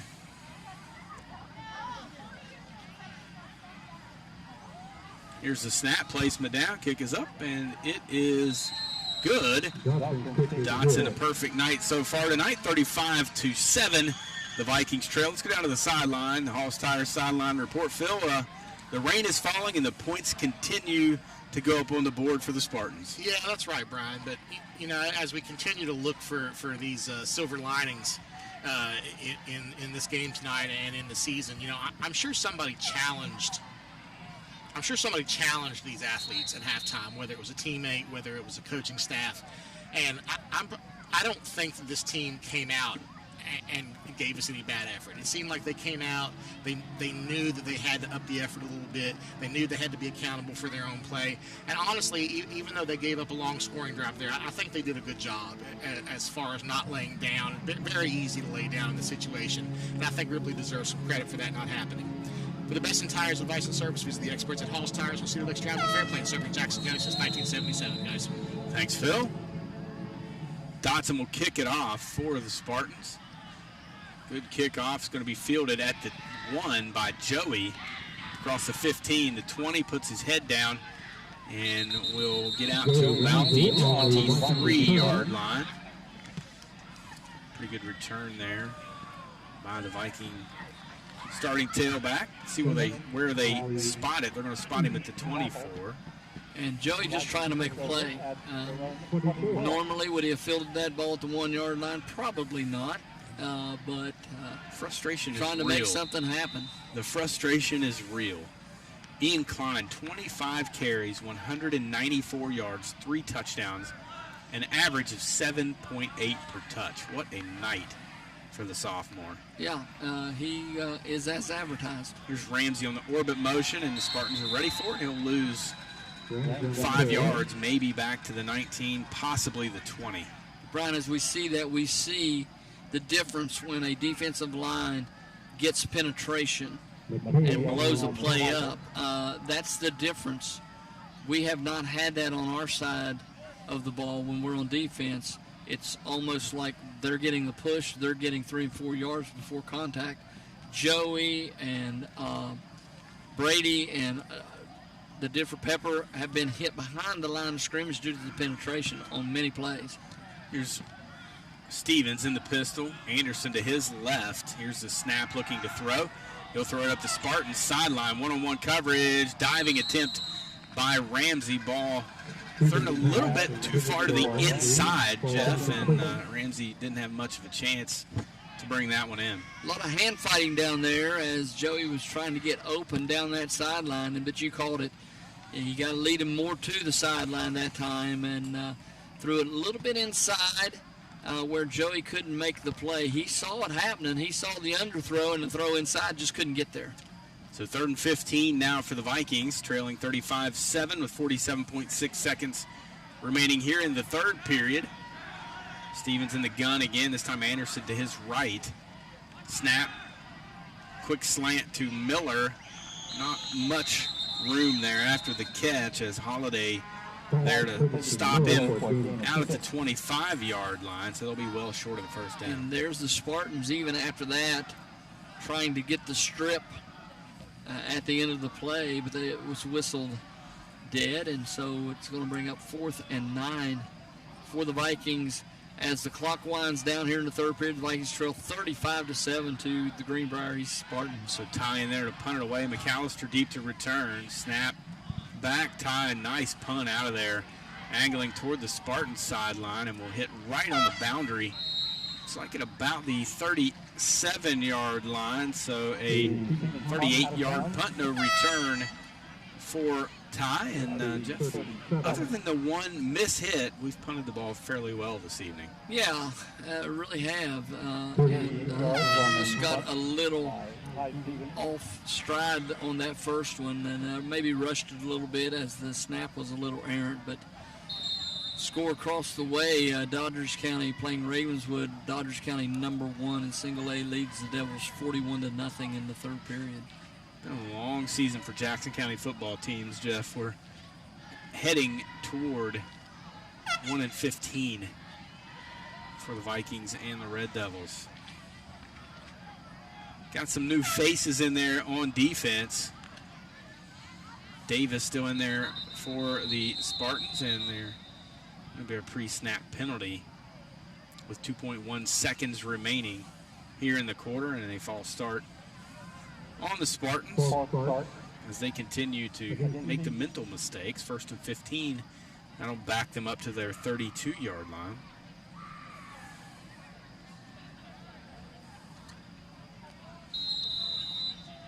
.1 seconds remaining in the third period. 35-7. The Spartans lead it. Davis in the pistol. Klein to his right, 3 receivers near side. Here's the give to Klein. Left side, cuts it back inside. Now running back toward the Viking sideline. Still on his feet as he got his back turned to the defense. Out to the 44.5-yard line. 12.5 yards. Jeff, there was nothing there. I'm not sure how he got 12.5 yards, but just great effort. And that'll do it here in the third period of play. The Vikings trailing the Spartans 35-7. More Viking football in the fourth quarter coming at you after this. C98 Bull.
here in the 2021 season for the Vikings in their final home game of 2021. Davis, second and 2, looking to throw over the middle of that Viking defense for the outstretched arms of Bryson Ormsby.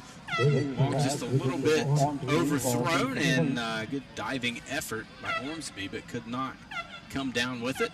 Bring up 3rd and 2 with 11:55 remaining in the ball game. 35-7, the Vikings trail. Ormsby found a opening there in the secondary, as you said, Brian. Just a little overthrow there by Davis. 35 unanswered points for the Spartans. 3rd and 2, Davis drops it, picks it up, takes off with it, and slips and falls down. And he'll be shy of the yard to gain, and he had a lot, Jeff, of running room break for the Vikings. Yeah, and that's probably the first real miscue there by Davis, as the slickness of the turf as the precipitation falls to the ground here. 4th and 2 now at their own 45. Davis again in the gun. Here's the snap, fakes the give to Klein, and he's going to fight for yardage, but he's going to be stopped short as Hunter Brown in there, and there goes the flag. Penalty after the play. It's football. You're going to get tackled, you're going to get thrown to the ground. That's what we teach defensive backs to do, and that's a Tom Brady rule. Personal foul. They're going to say after the play? They're going to say it was. Nope, they're giving them the first down. They're going to say it was during the play. So if it was during the play, it shouldn't have been a late hit, correct? I wouldn't think so. That's a head scratcher, but that's what happens when things are going south for you. Look, I'm a Dodger fan, but that was a check swing last night on the Giants. That was a bad call. I saw that was a bad call, afternoon. and that was a bad call on the Vikings. I think the first base umpire was just tired. He wanted to go home. I enjoyed the call because I am not a fan of the Giants. However, that was not a very well. No, okay, so it will be Viking football. All right. So it was now I a feel dead better. ball. I feel much better about that. Unnecessary, I guess. Here's Stevens. Pass incomplete. Anderson in there nearly intercepting that football. Yeah, batted down by the Spartans. So 2nd and 10 now. 11:08 to go here in the 4th period of play. 35-7. Vikings trail the Spartans late in this contest.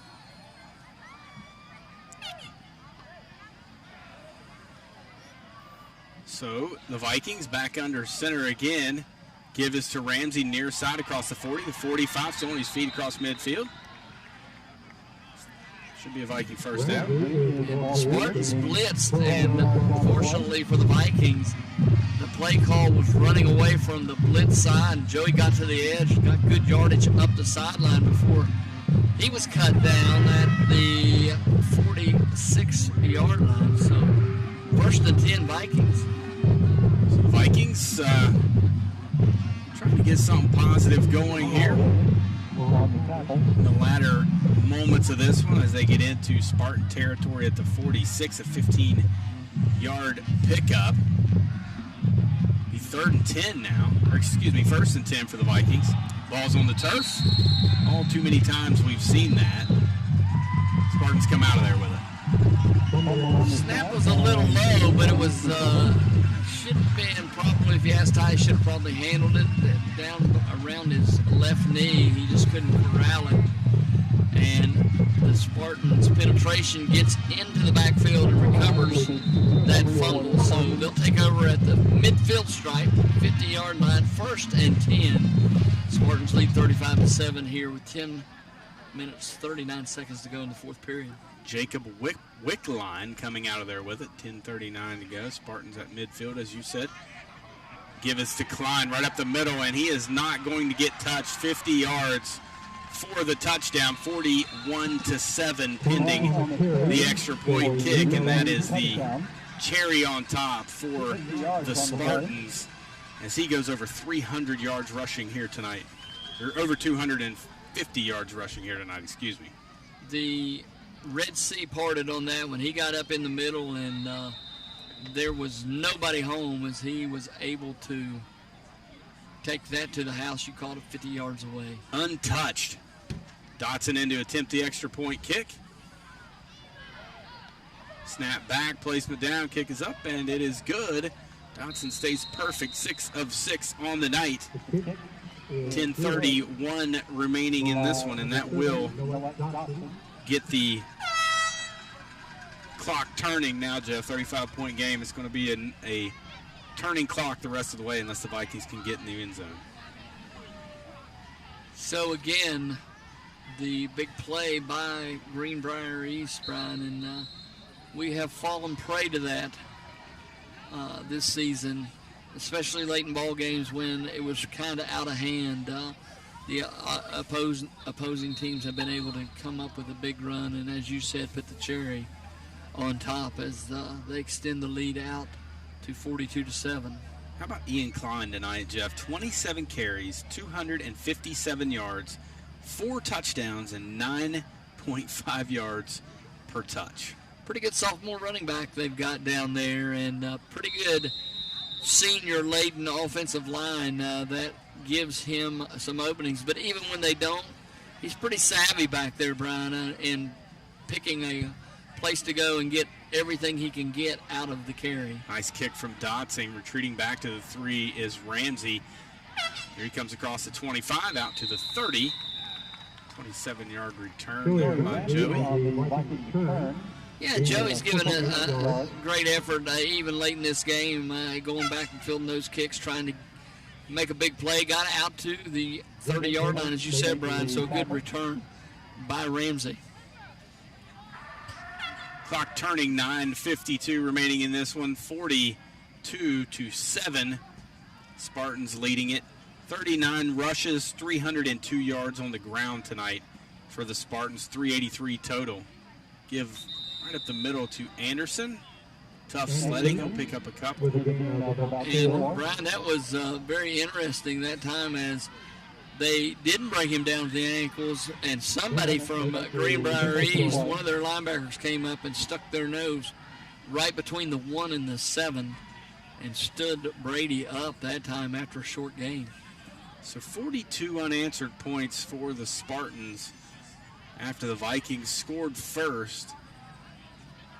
And they are 9 minutes away on a turning clock from falling to 1-7 on the season, 6-game losing streak.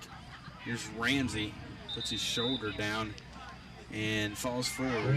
Garrett Bennett will be credited with the stop at the 35-yard line.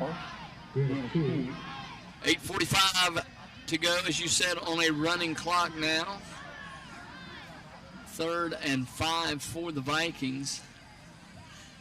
Seeing a lot of new numbers coming into the game now for Greenbrier East. Well, Jeff, the good news, the Thundering Herd putting the whipping on the North Texas 42-7. So there's one bright spot on the night. Yeah, it was the score at the half, I believe.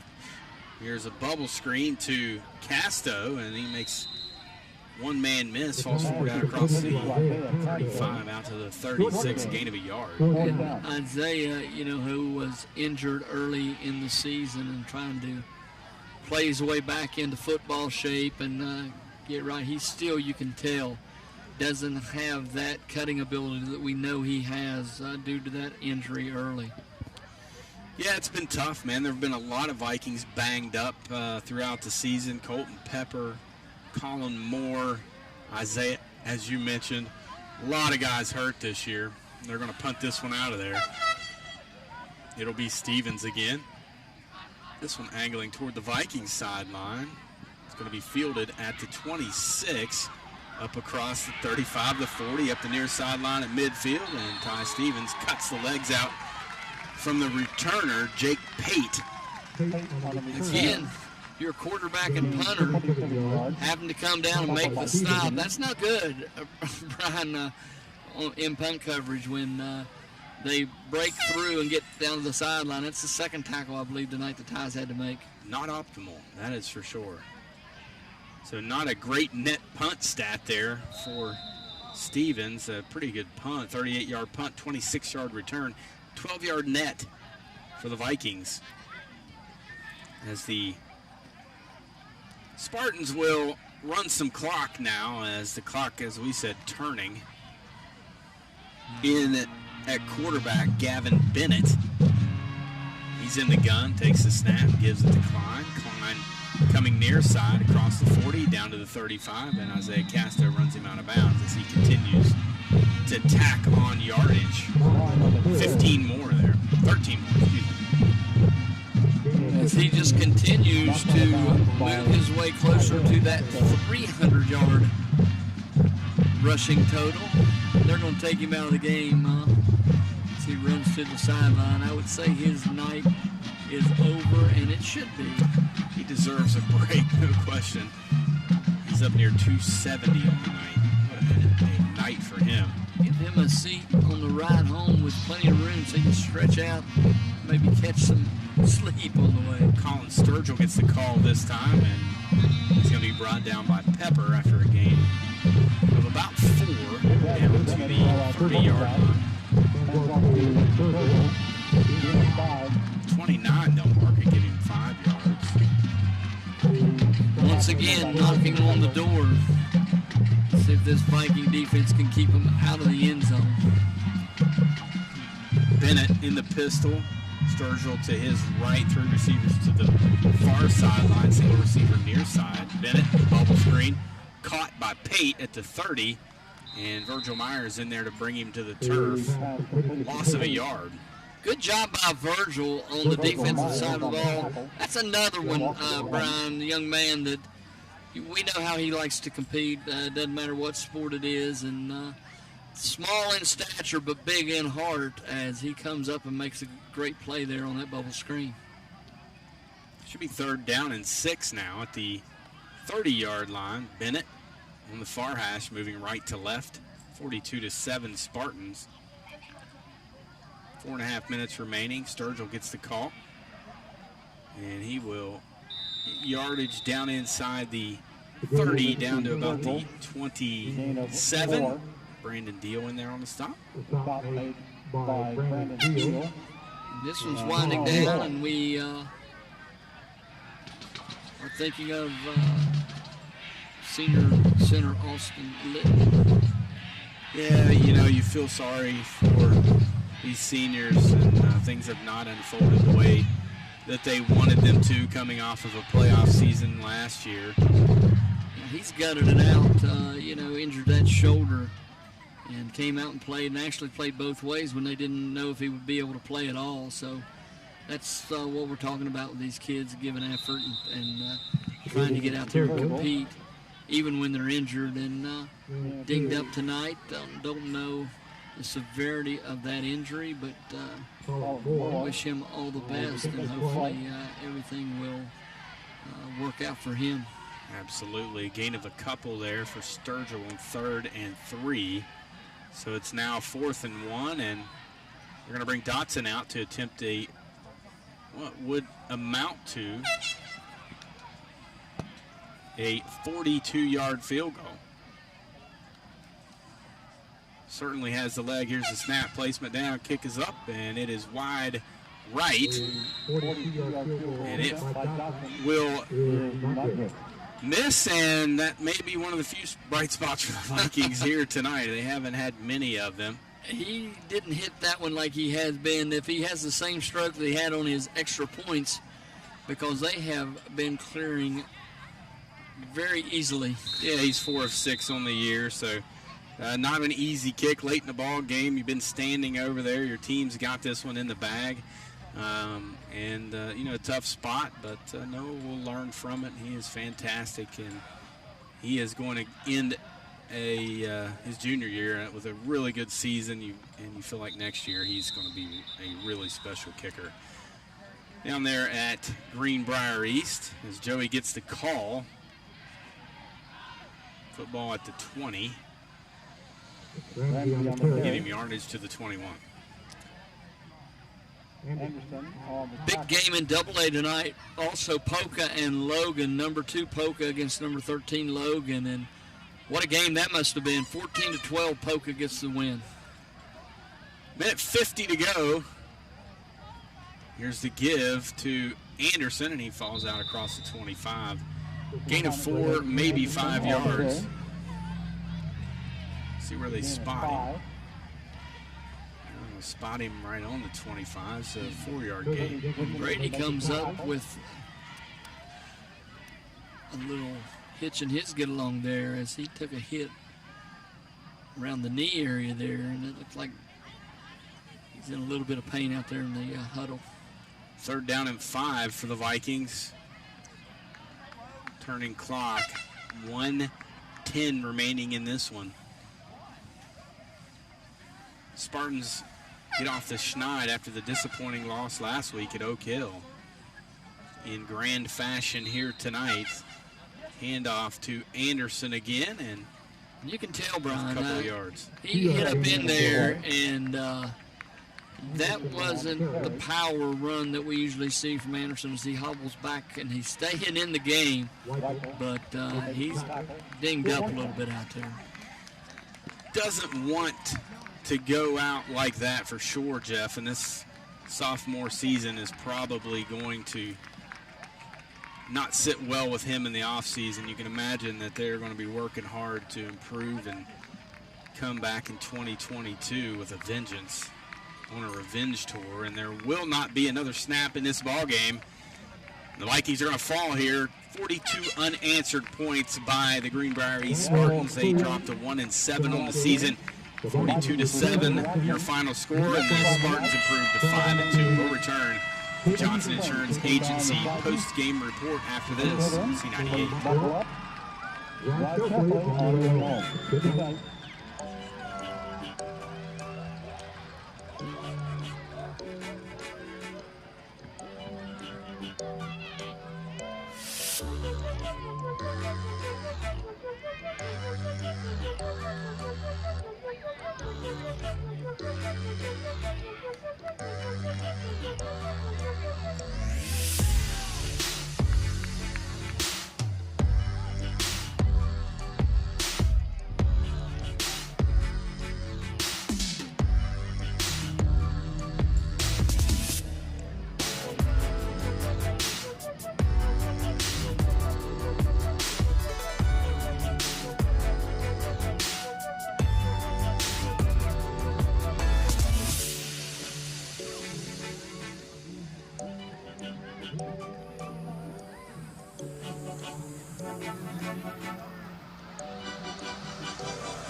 Vikings dropped to the Greenbrier East Spartans 42-7 in this one, Jeff. And boy, it was exciting for the first 7 or 8 minutes of the ball game. Vikings jumped out, got a quick lead, 7-0, and then 42 unanswered points by the Spartans. And here we are, sitting at 1-7. Hats off to Coach Ray Lee and his squad. Ian Klein, fantastic tonight. Jeff, you look at his final numbers: 28 carries, 271 yards, 4 touchdowns. he was just a handful. We knew that coming in. We knew he was going to be difficult to deal with, but we got a good taste of it here this evening. Yeah, the Davis-Klein 1-2 punch showed themselves. Davis didn't have to do a whole lot, Brian, on his own out there, as Ian Klein is a very special running back for the Spartan football team. The Vikings came out of the locker room pretty fired up. Showed a lot of emotion. Were ready to play, got the ball, take it right down the field, and scored on their first possession. Defense came out and played pretty good early. And then all of a sudden the sleeping giant woke up, and they had the ground and pound going very well tonight, and just were able to push the ball up the field at will to jump out to that big halftime lead and never look back. 406 yards total offense for the Spartans tonight, 326 on the ground with 42 carries. It's been the bugaboo for the Vikings all season long, stopping the run, and it showed its face again here this evening. But a really good running attack by the Spartans. Anything, Jeff, we talked about it during that game. Spartans need to clean up penalties. They had 9 of them tonight for 65 yards.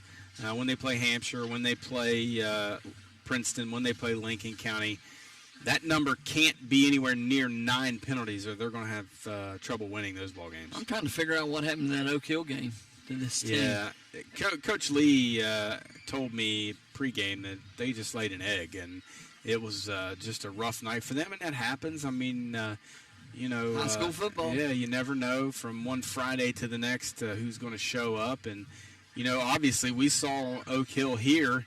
They have playmakers. They have guys, Farrow, Vargo Thomas, guys that can be game breakers, and that's what they did in that ball game. But credit to Greenbrier East, Jeff. They did what they had to do. They had to come in here and get a victory tonight. They did that. They were 12th coming in, maybe move up with that victory. Who knows? But they certainly didn't hurt themselves any tonight. No, it's that time of year, Brian, where when you're in the hunt, you got to take care of business. And they came in here and took care of business. Good football team. Vikings, again, will have to regroup before we head out on the road for the last 2 games of the season. Yeah, hard to believe the homestand over with here at Memorial Stadium for the Vikings in 2021, and it's been a rough one. They won the first one, Buckhannon Upshur in town, and dropped the last 4. They've lost 6 in a row now. They're 1-7. They have 2 games left down at Shady next week. And Jeff, it's the great thing about football. You get another chance next week, and you wonder which Viking team is going to show up. You hope that they'll keep fighting and keep battling and give themselves a chance. That's a game that they could win. Again, it's going to be on the road, so it's always tough to go on the road and get victories. But the pride deep down inside of you, as a Viking, you want to go get a victory. You want to end this losing streak. You sure do, and especially this group of seniors. I mean, they got 2 games left, for the most part, for most of them in their careers. I'm sure they'll want to come out and give every bit of effort that they possibly can and try to salvage a couple wins here at the end of the season. As we begin to wrap things up here, Jeff, this is the final broadcast for Mountaintop Media for football season. Guys, thumbs up. What a great job they did. It was fun being a part of the broadcast, and, they brought a lot of new wrinkles to the broadcast. You're looking at one right now as the stats and everything up behind us and what's going on, here behind you and I from our broadcast position, the different angles, the replays, a lot of hard work those guys put in, and we need to tip the cap to Mountaintop Media. Sure do. They do an amazing job, and this has been new and different, but it's been pretty neat, actually. We're actually broadcasting from the end zone, and, you would think if you've ever had to watch a football game from the end zone, it's not the preferred seats. No. But with all the technology that they have and all the different angles and all the different shots and the replay, I mean, it's neat, and they have worked their tails off to bring a very, very professional product to the viewers. And I know those who can't be in the stadium appreciate that, especially those who live away, who have grandkids or nieces or nephews out here performing on Friday nights. So great job, guys. Ian, John, Nick, Jeff, great job. Glad to be a part of the broadcast with you this year. Vikings back at it again next Friday night down at Shady, and the Viking countdown to kickoff will begin at 7. Kickoff slated for 7:30 as the Vikings go on the road looking for a victory. We say thank you to all of our sponsors of Viking football and C98 The Bull. Special thanks to Rick Shannon, as always, our station manager, and Jennifer Redman back at Viking Control. Your final score here from Memorial Stadium, the Spartans 42 and the Vikings 7. For Jeff Waybright, Phil Lyman, I'm Brian Johnson. As always, thanks for listening. Have a great night. God bless.